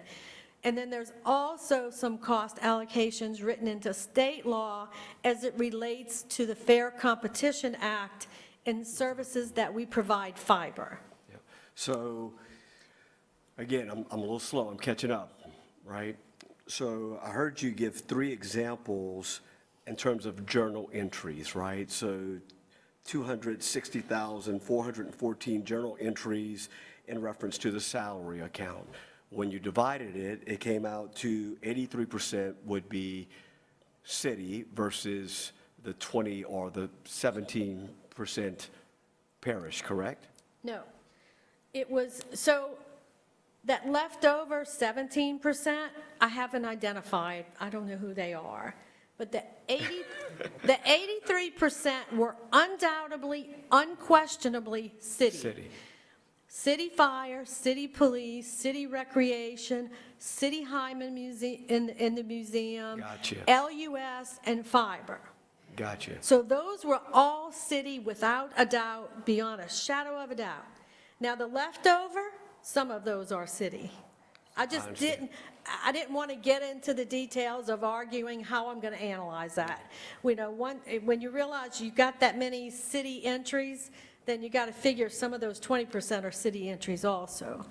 So I guess I'm trying to figure out what's, you know, Mr. Durrell, and you addressed that. I'm not trying to retrack. It's a springboard for the question. Mr. Durrell, it was clear. He did it by population, and I heard you, right? The consultant said, no, that's not a good method, right? And yes, it would be. But the method that's the 20/80 rule of thumb that we're using, are we doing this by invoice? How do we get to that number? We are doing that by undedicated revenue, undedicated tax revenue. So you're just doing it by the money that comes in, not by the money that's going out? But unδedicated tax revenue. But what we're doing is we're taking 3 years average Gotcha. Undedicated tax revenue. Clear, crystal clear. I got it. But in order to test if that was reasonable, I went and played around with all these other calculations. I was like, how do I go and talk to this committee and say, I'm pretty sure this is reasonable if I didn't test it? And testing it time and time again, you know, it's kind of hard to argue that number. I mean, I know from my experience with government that all of these what we're talking about is administrative and general expenses. We're talking about people who provide services through the rest of the government, accounting, finance, IS&T, the mail room, HR, group insurance. We're providing services to everybody. So at the end of the day, and this is where that allocation came from, was it was like, well, what money do I have to pay for these services? And I said, well, the only thing you can use to pay for those services is undedicated tax revenue. Because if it's dedicated to streets, you can't use it to pay for IS&T. If it's dedicated for recreation, you can't use it for IS&T. So at the end of the day, that's the money that you had available to spend, and so that's the money they decided to use. I didn't think of it. I'm kind of, you know, I wish I did, but I didn't. But it makes to me, it's logical. They don't have any other pot to pull from to pay for those administrative and general expenses other than undedicated tax revenue. Crystal clear. Thank you. Mr. Tabor?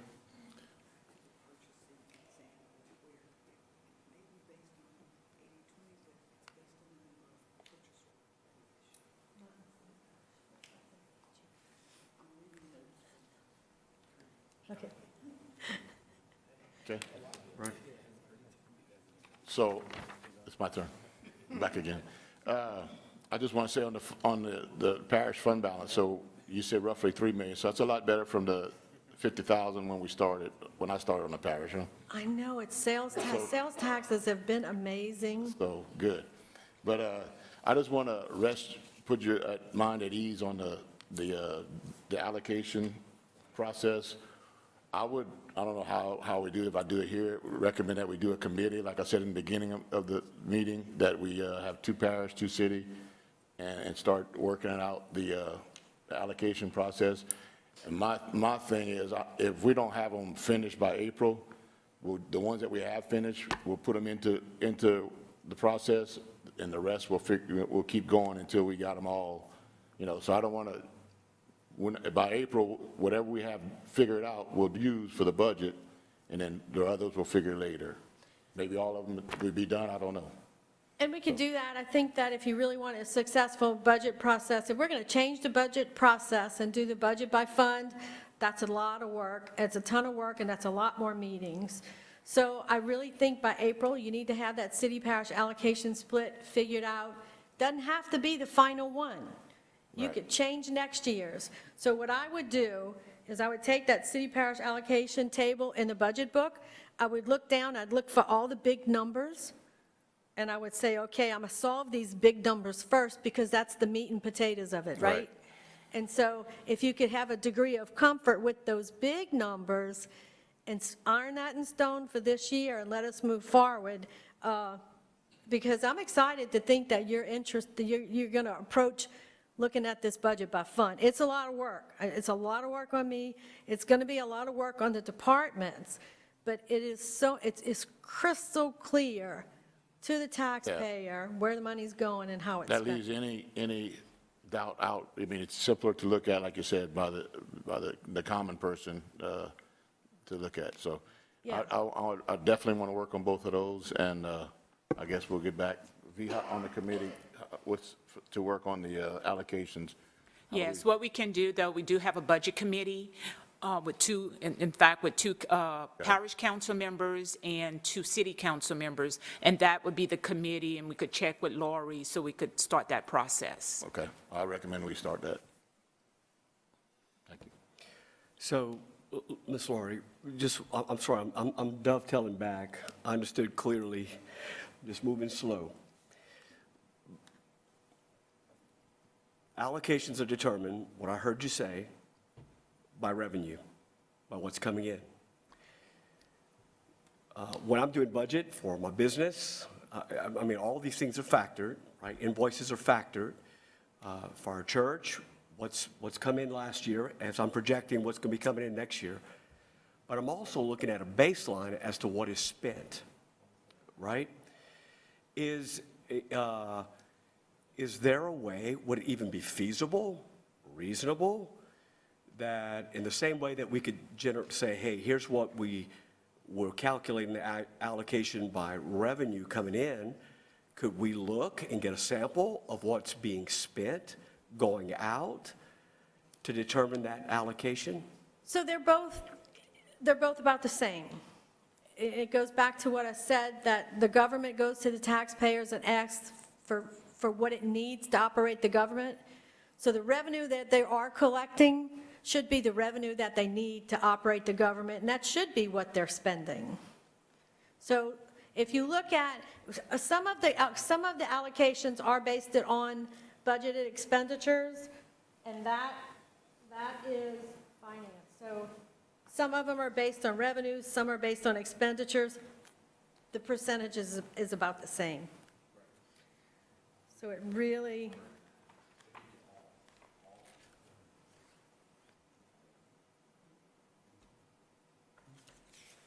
so the allocation using budgeted expenditures was 80-20. 80-20, and that's what finance is allocated by. The budget, what is the code for undedicated revenue? 6. Non-dedicated, yes, 6.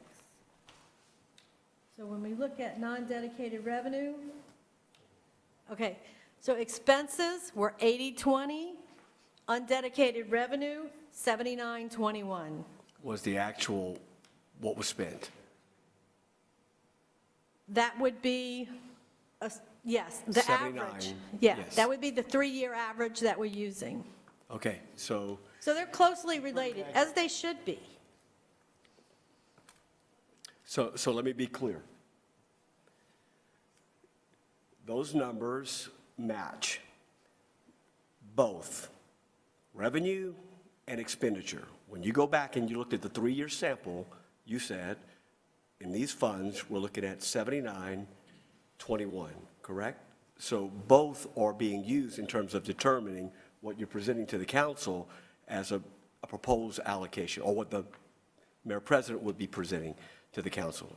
Is that, am I being accurate? I just want to be clear. I don't want to Yes. mess nothing up. I don't want to make nothing muddy. Yes. Yes? Very good. Ms. Cook? Okay, I have a question. You mentioned about how you went down the list of all the employees, and about 80% of them or so were solely city. Okay, at what point can we take those employees, if they are solely city, why can't we put them on the city side in terms of the city being totally responsible, and take allocations, take them out of the allocation formula, so that you're just left with the ones that we don't know who they are? They are not in the allocation formula. We do not, and you can see this, if you look on your city parish allocation, if you look under the police department, that's on page 69, you will see it's on the page because we're trying to show you we're balancing the whole page, but when you look at it, if you look under that first column, 100% of the police department is being charged to the city. Okay. So they're not being allocated. Okay, so explain to me again when you said you went down the list of, give me that employee list you were talking about. What did I miss? Okay. Run that by me one more. I was looking at employees. I was trying to show you that allocating human resources by 80/20 was reasonable. And it's reasonable because if human resources works with employees, and if you go back and you look at employees, 80%, about 75, 80% are city and the rest are parish. So if you're allocating HR by 80/20, that's reasonable. So it's not, you're not allocating police, fire, LUS, recreation, that's not being allocated. Right.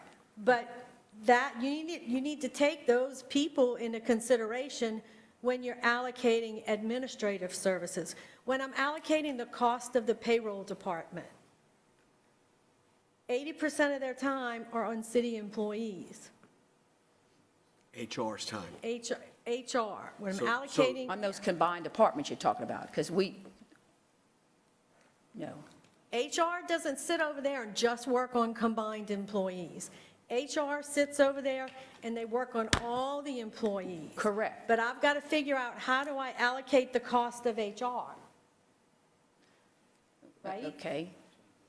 So So, to allocate the cost of HR, I've got to figure out, where are my employees? okay, So okay. I it's, see, you know, okay. and conceptually, like I said, I see what you're let me saying. go back to the beginning. I see what you're The saying. beginning of my conversation is, it's complex.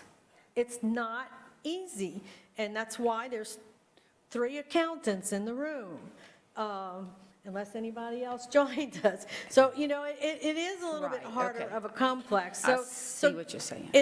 It's, So have we ever, have you ever seen a 50/50 allocation since you've been here? the allocation by population was kind of close to that.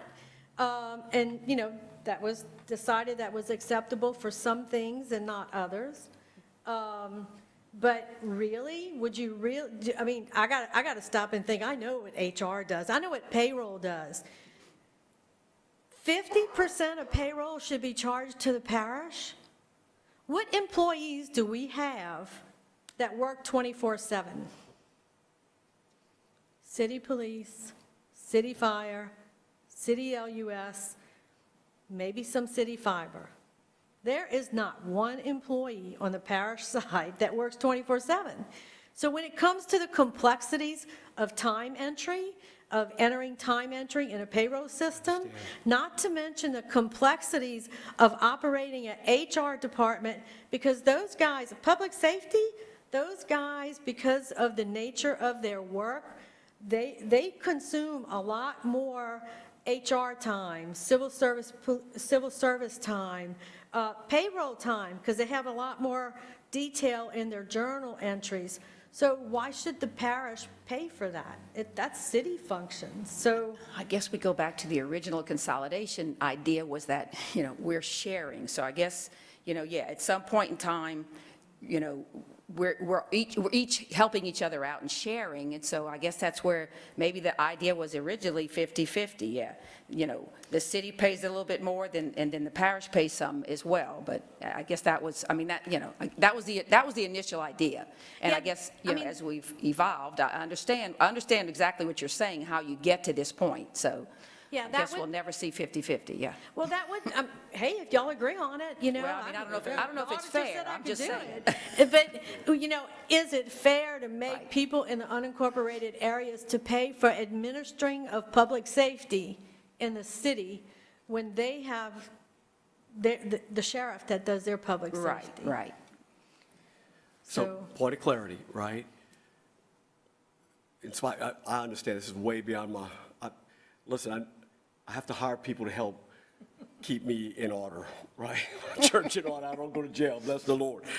But I do understand basic principle, and I'm trying to get to the simplest common denominator here. So the measuring matrix that you're using to determine the 20 principle is you go to HR because they're dealing with employees. And so you go to them and you say, well, how much, where are you spending, how many employees we got, right?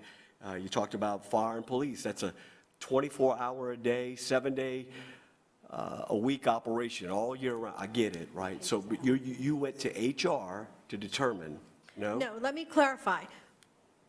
We don't go to HR and leave it subject, when you can use the allocation method, like undedicated revenues, and you can test it by looking at the number of journal entries, you don't go to HR and say, hey, Rick, how much time you spent on Right. this and how much time you spent on Right, that? right. Because, this past month, all he's dealt Subjective, with is yeah. the fire department, nobody else, and he might tell me that, just the fire department, we only work for fire. Well, we know that's not true. So we're using other measurements. Now, there are a couple of measurements in here that we do go to the director and say, how much of that is city and parish?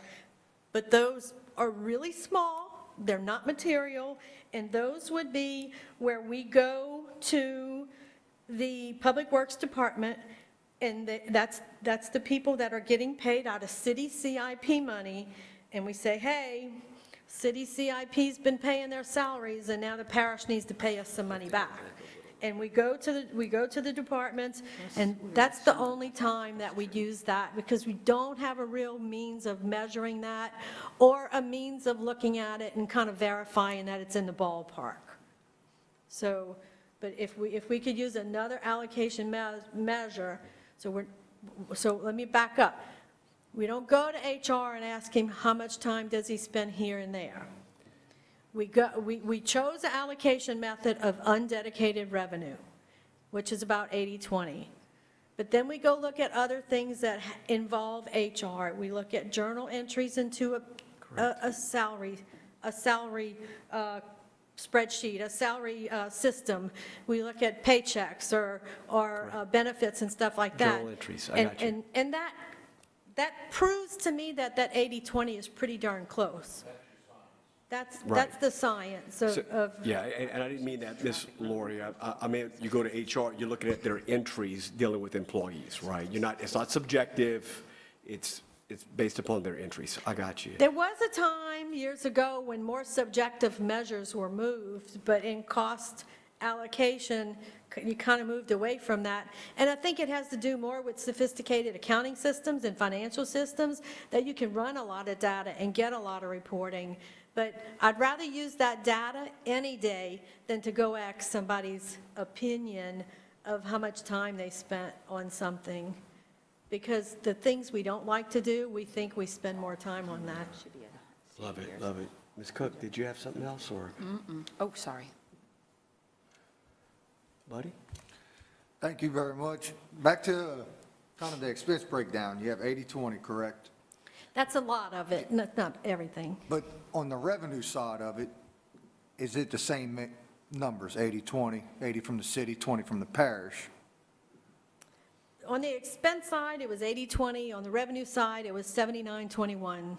So 79-21, but the sources of revenue into it are different. The city revenue has other sources such as LUS Fiber.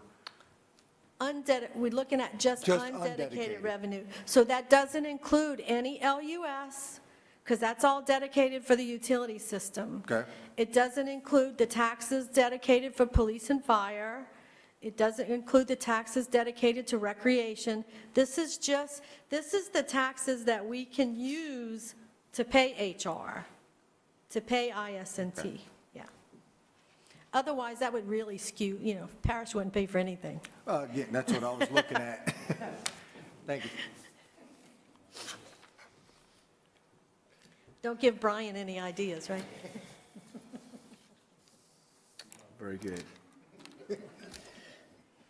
Anybody else? You good? Lori, thank you. You're welcome. I feel like I've been to school, and I'm not exactly sure I'll pass the exam. Well, once you think about it, because I know you're going to go home and really get into this like I do. call me up, ask any questions, you know, feel free to come sit down with me. I'm happy to pull out the other cost manuals and show those to you. I think it's really interesting stuff, but somebody might not get as excited as I do. Thank you, Lori. We really appreciate you. Appreciate you. Thank you. Thank you. Thank you so much. Thank you. Outstanding. Ms. Williams, is there any public comment? Yes, sir, we do have one speaker signed in, Bill Leindecker. All right. Mr. Bill, at this is the time to speak about topics relative to the CPA Commission. No debating, confrontational statements, or personal attacks allowed. Please remain respectful, which I know Mr. Bill will. For efficiency, to allow everyone the opportunity to speak, questions should be submitted in writing to the clerk of the council. And lastly, you're reminded, Mr. Bill, 3 minutes. Got it. Okay, first of all, thank you, Mr. Tabor, for your part in the review of the cost allocations. I really appreciate that. It's my understanding that this commission's charge is to better align the city, the parish, and the unincorporated area, financially, structurally, make everything better, improve the working relationships. The best government is one that is effective and delivers cost-efficient services.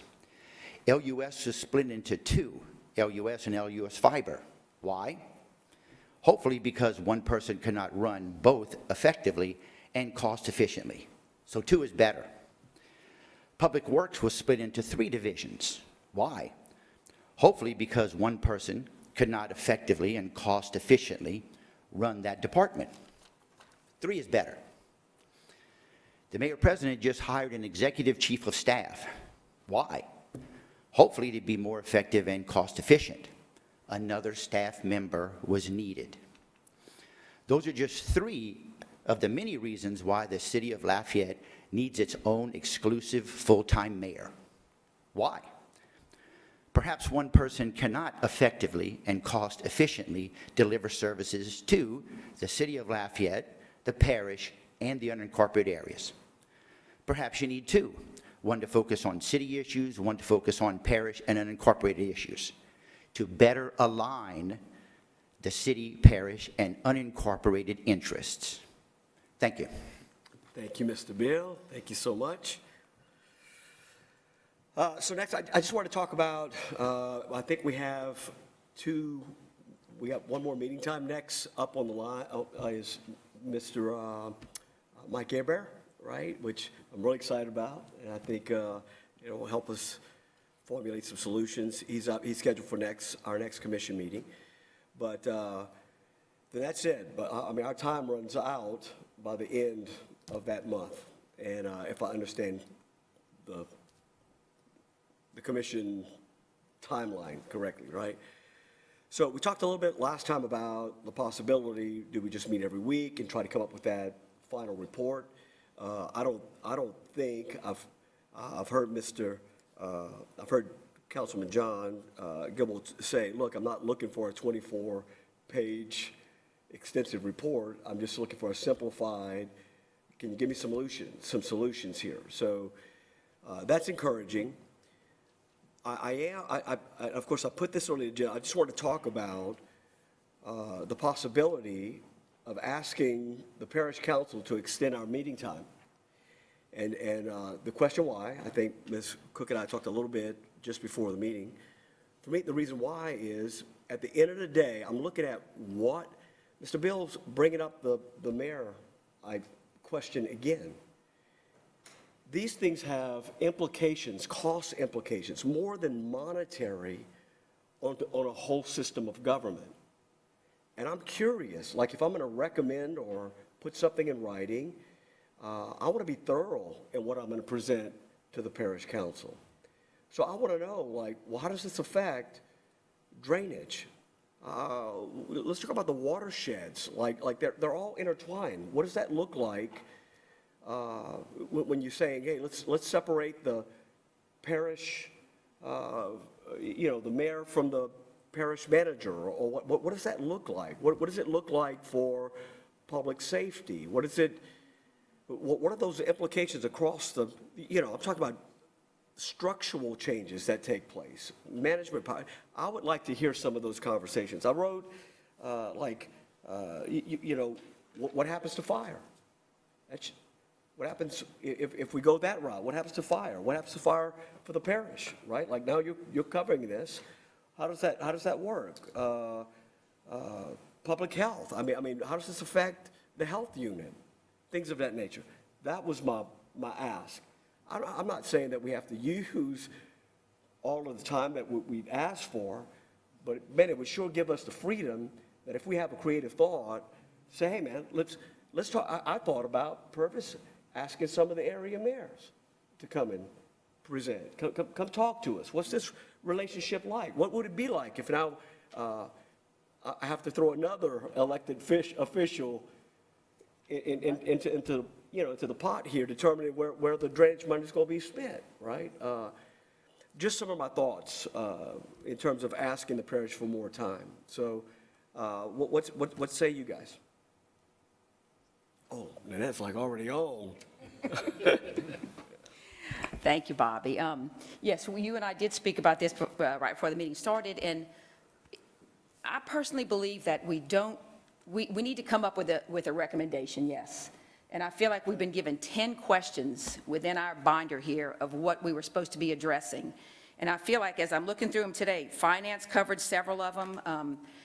We've had speakers that have given us information that we could answer these questions. And it would be, my recommendation is that we individually answer these questions based on the information we've gotten. We get a committee, we form a committee of 2 or 3 of us on this committee to compile this information and basically present it as a recommendation, so we'll have to come back for, I believe maybe extend for one more meeting.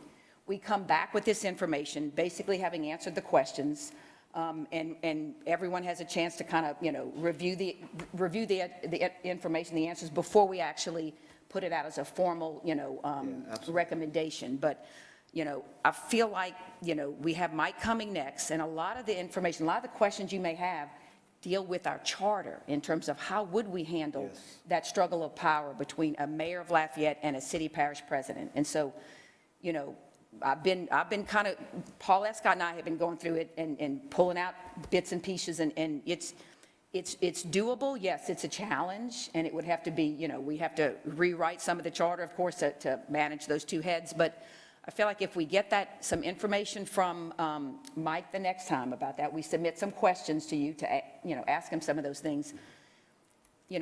This whole committee kind of did almost a full circle. We came in, and I think people thought we wanted deconsolidation. That was like, okay, that was going around, deconsolidation, which was on the table from the parish, the city committee. That was one of their recommendations. I think, I myself understand that is not going to be something that we're going to get to. And I've learned, through the meetings that maybe there have been benefits for the parish and the city with consolidation. I mean, just our grant ability, the money we can get based on population, the bond, issues, again, based on population, not just the city of Lafayette, but the whole parish. So there are some benefits of, consolidation that we both enjoyed. So to blow that up is not probably what we need to be doing at this point. But I still believe that, we need to explore, and we can do this. We don't need to do this within this committee. When we can do this between the city and the parish ourselves in terms of deciding if we were to recommend a mayor for the city of Lafayette from this committee, then the work has to begin, between these 2 councils, because we will, at the end of the day, be the ones putting it on a ballot if we can come up with a plan. And so, this committee has provided us with insight in terms of, what we really shouldn't be looking at anymore, what things that we can move forward and look at. And look, the allocations are things that, thank you, Lori, because I think that's something that, I feel like with the information we got, we have more ability now to feel confident in maybe asking for different allocations, based on information from Lori as well. But so anyway, so I feel like we've gotten some things we need from this committee to move forward with those things that we were tasked to do. And so I guess what I'm getting to at the end of this long run-on sentence is that I would recommend that we extend just by 1 month, but we appoint a committee within this committee to compile the answers to all the questions so that we have an overview of, what did you pick up from the speakers in relationship to the thing? I mean, this is what we were tasked to do, these questions. And so, from the information we're given, then that information can be brought back to the committee. I'm looking at, actually, I was thinking like the April 13th report would be the date when, if we extended this by one more month, that would be the date of the next meeting beyond our March meeting. And so if we extend it by a month, we come back on the 13th and we review the information, the compilation of the answers that we got from everybody, and we talk about it and see where we want to go from there. The resolution basically said no extension on it. I think V wants to chime in. V, you want to I clear? was saying, I wanted to let y'all know, and I'm reading from the resolution, that the CPA shall meet monthly or as necessary. So if you, even this month, want to call another meeting, a second meet, and then you can meet next month again, and you can call 2 meetings. I'm just putting that out there because I'm reading from the resolution, So word for word. as long as we're within the 6-month time frame, is that? That what- would, Yeah. yes. It says only a 6-month term.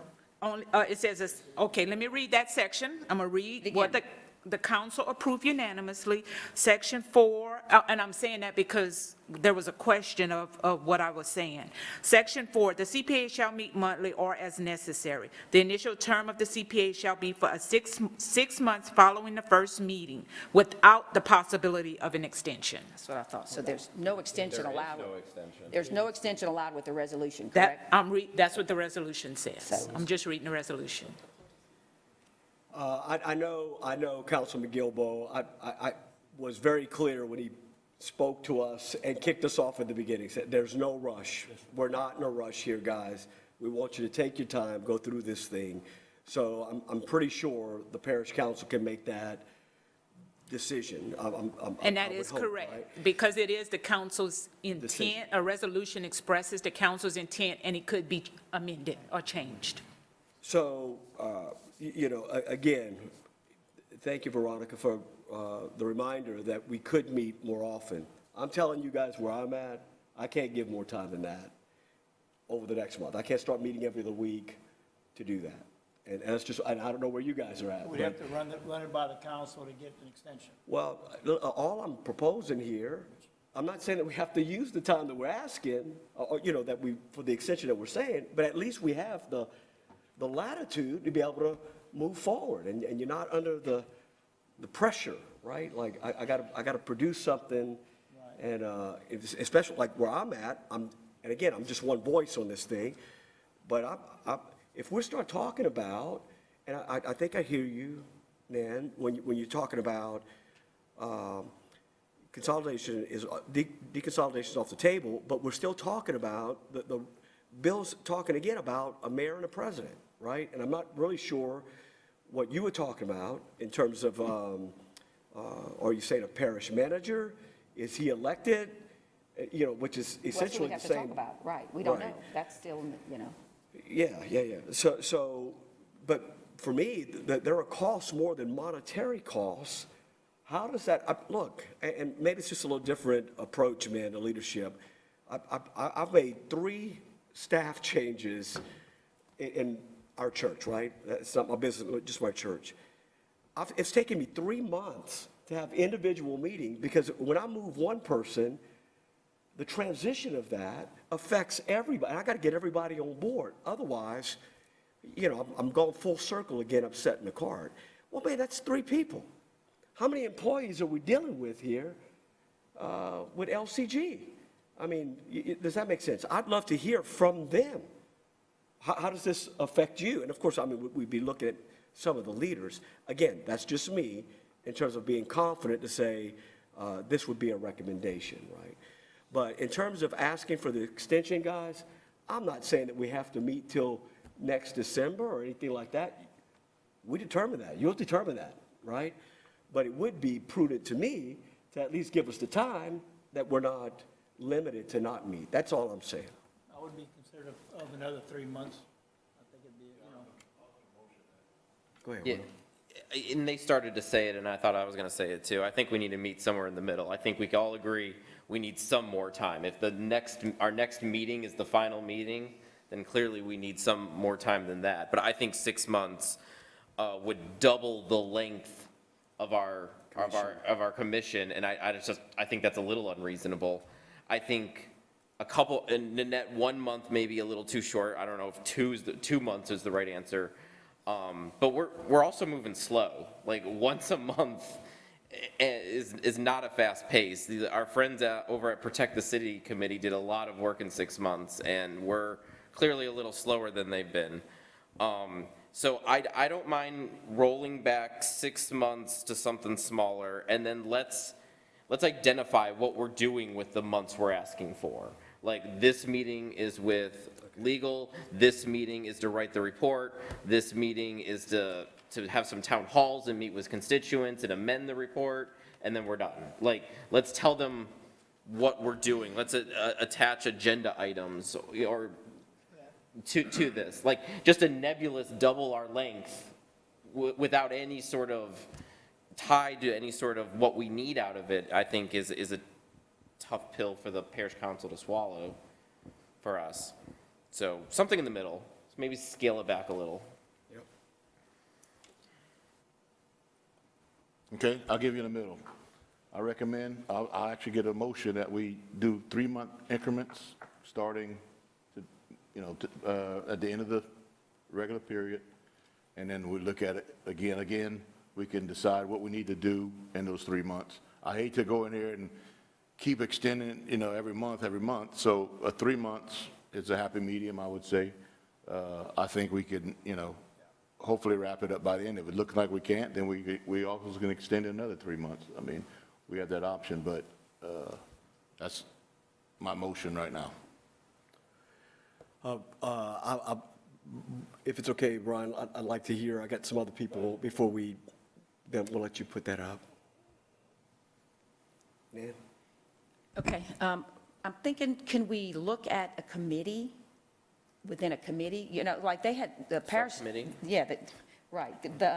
The city committee had, they had several separate committees where they were going to each department, getting information. And I know we can't meet more than once a month, but maybe we need a subcommittee within our group, one, to actually compile the information of these questions, the answers, so we can put that together to present. And everyone's going to have input to that. It's not, no one person's going to write the report, but if we all submit our responses to this and give it to that subcommittee, they'll compile it so that when we come back to say, the meeting, if we extend for 3 months, that first meeting after our extension, then we can review the answers and see where we go from there. I don't really think 3 months is okay. If we feel like we need 3 months, if everybody's more comfortable with 3 months, I mean, I'm good with that. I guess I'm like Will, and like, we're all kind of on the same page. I think, where are we going with those 3 more months? I mean, I think that, we've been given this task of these questions. Maybe we address that, see where we are, and then from that point, we can say, okay, what do we feel like more that we need, and go from there. But I still, I'm kind of like, I want to finish this before we go to the next, to feel like, okay, we address this task with what we've been given, and then we move forward. Does that make sense? Yes, I got you, and I'm in total agreement. All I'm asking is that we're asking the parish to give us some more time so we can figure this out, right? And that was simply the ask, and we could do that well. I think you're actually putting an agenda, but I want your help, right? Like, I went to Miss Lori. Thank you for those of you that submitted some questions. That helps, because we're able to give it to her. She was able to be very thorough, because she knew the questions that she was going to be asked, right? So that does help me. Any input you give me, call me, email me, whatever. I mean, we'll have lunch. It helps me to put some of your thoughts together as well, right? So, but yes, I think 3 months is good, Nan. I'm fine. The ask is just, can we extend that so we can meet that? Go ahead. You want to say something? I was just going to say, so can I make a recommendation that we form a committee, subcommittee? I mean, Yes. anybody want to be on a subcommittee? Who wants to compile? There's a motion on the floor by Brian Tabor for 3 months. We need a second if y'all want to roll with that, okay? Mr. Paul Eason.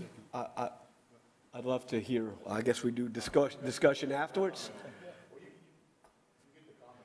Yeah. All right, so now it's discussion. Robert's rule now. Well, Robert's rules are on. And listen, I agree with everything that's being said. I think 3 months, definitely. But we definitely need direction. I mean, I think we have got enough to answer these questions. I think we have. I mean, at least answer those questions. And then, you know, where we go with the next 3 months. I mean, that's, you know, as y'all said, where we go.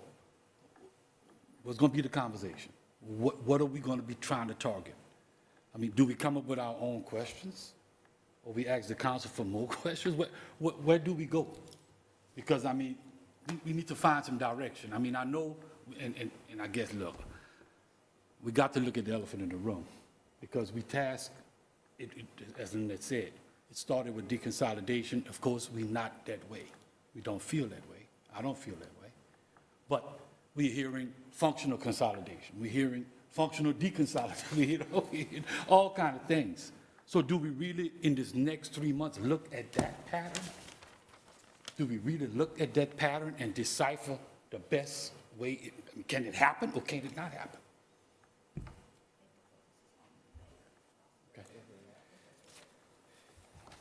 Look, the extension purpose for me, when you start talking about separating the mayor from the parish president, again, you know, maybe we'll get a great response from Mike, and he'll settle all of this.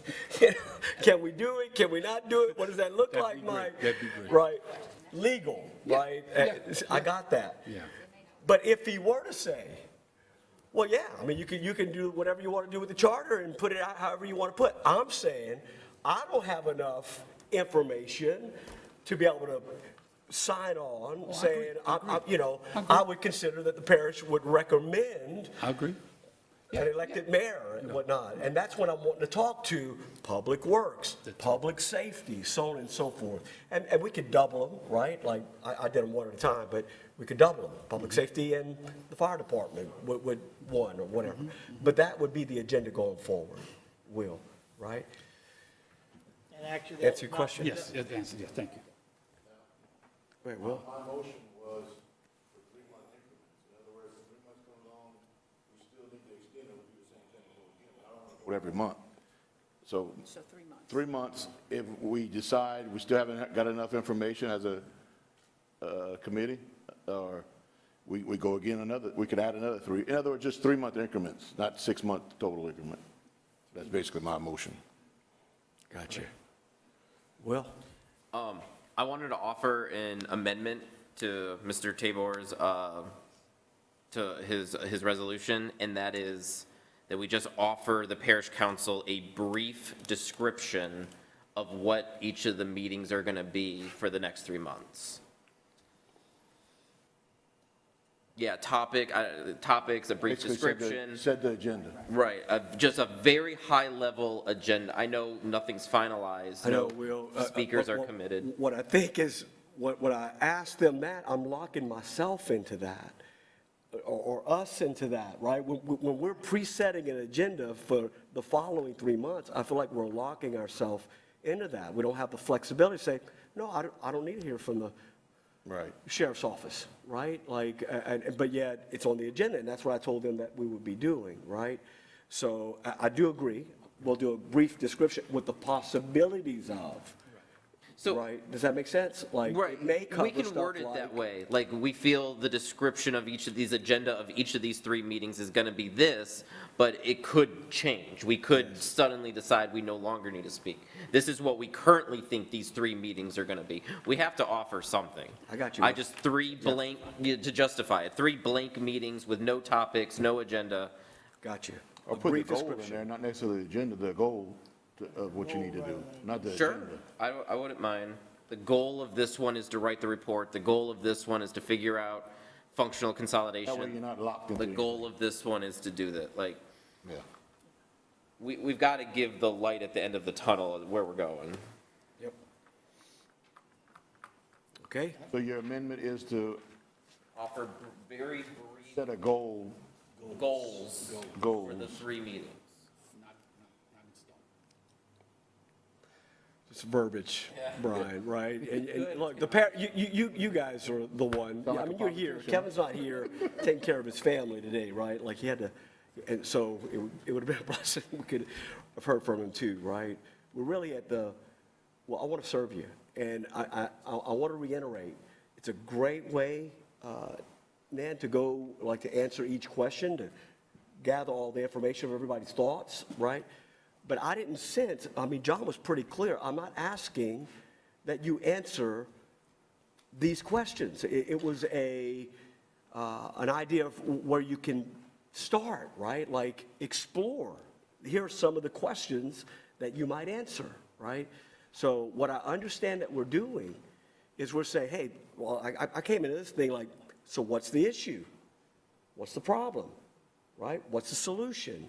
And I think if we can identify those things without, and I mean, we could add all the answers and the questions if you want, but I don't think that we're locked in to answering those questions from the parish council. I guess, yeah, you're right. Probably not.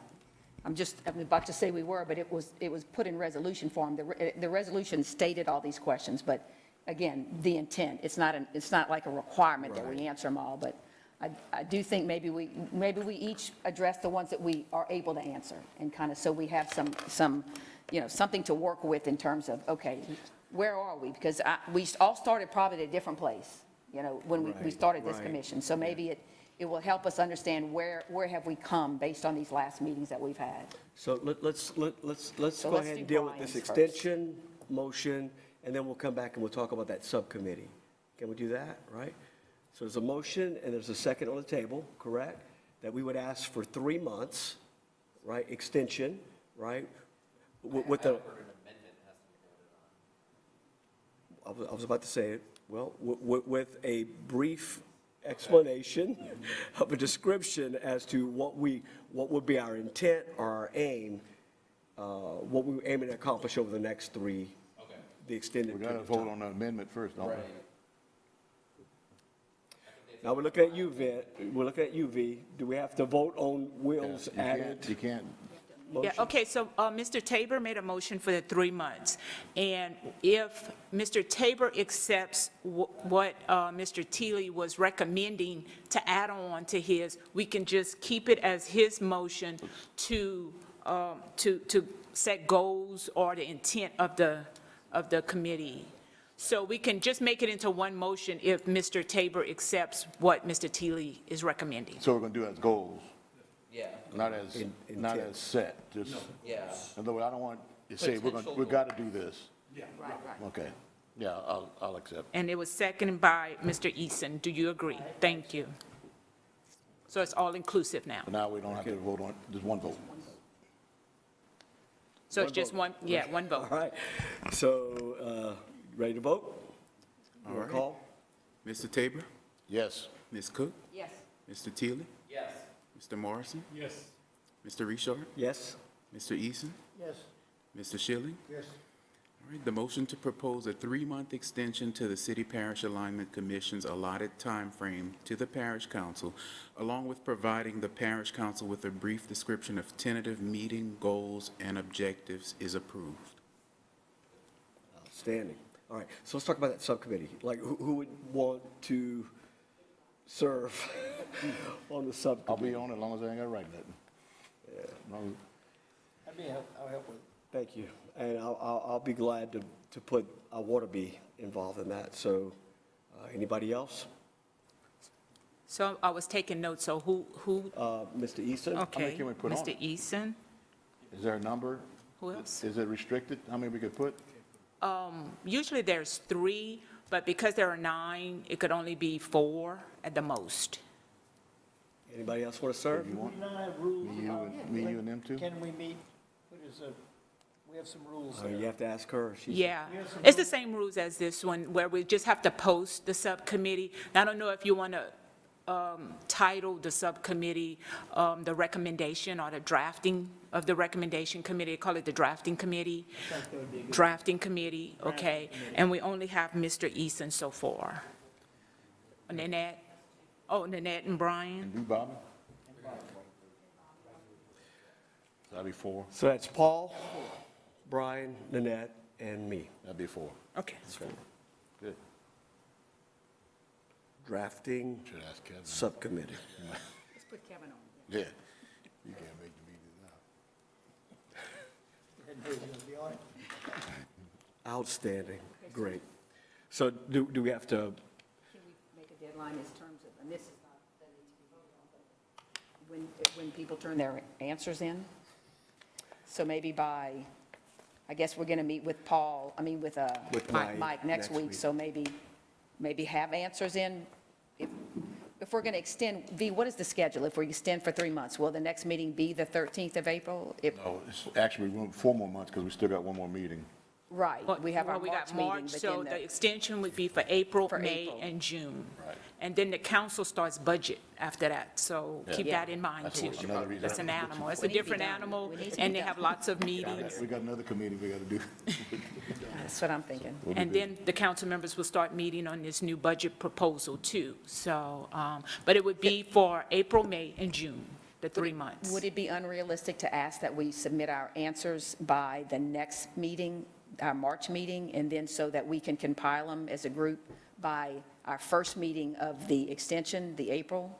Well, maybe by March 30th might be, just throwing this out here, because you're going to meet with wanna listen Mike, to I think Mike. on March 9th, and after Mike comments, you could I think Mike include what he answered the says question. into your, or Right. take into consideration what he presents, Right. and you will still have 3 weeks to submit your questions, Yeah, even I after probably said the that. date's wrong, but that's what I meant, yeah, after the next meeting. After, yes.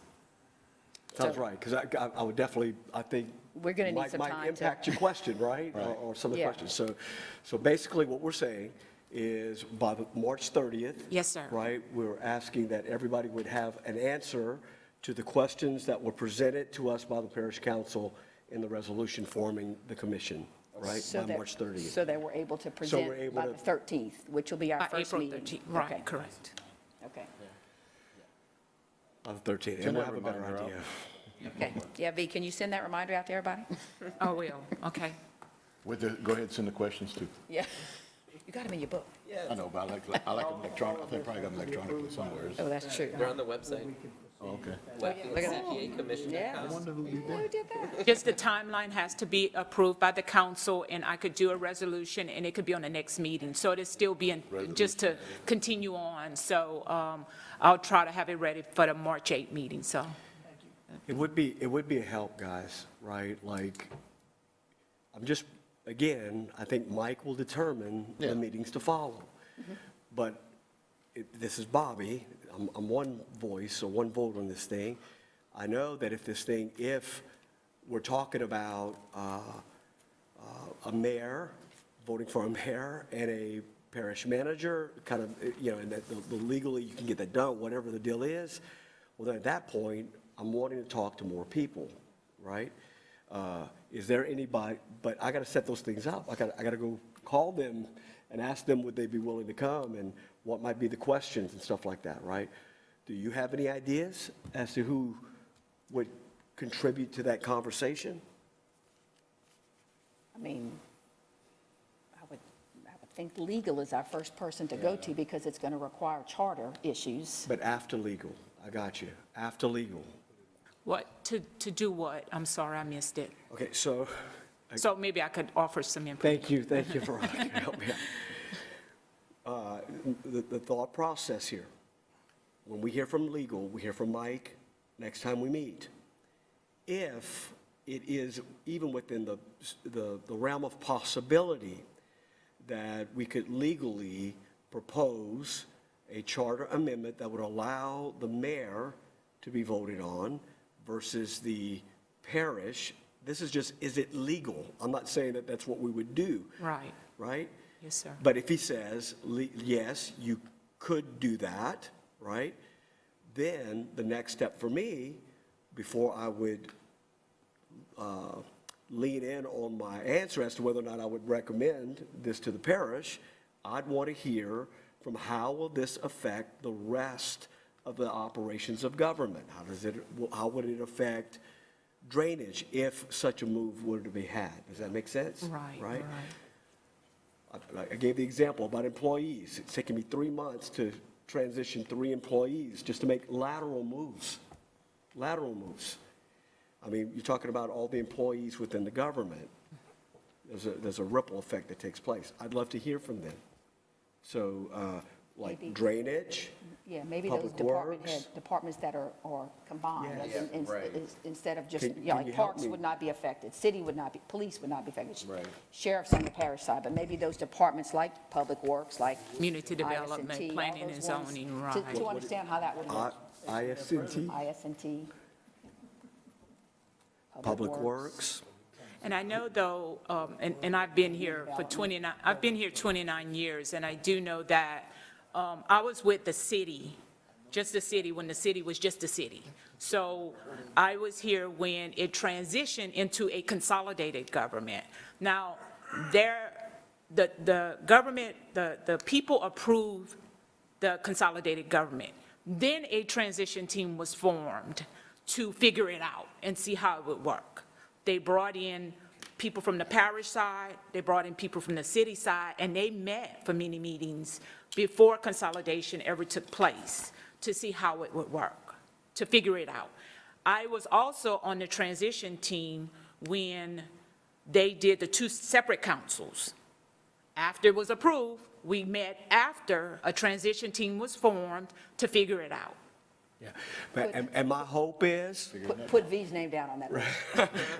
but my hope is that we're not dealing with the consequences after that we've already weighed in Encountered. on this stuff before, right? And we know that there would still be transition, but I want to know what this thing's going to cost us ahead of time is the idea, right? So just 3 examples, and whatever you would have, I'm looking for your help, guys.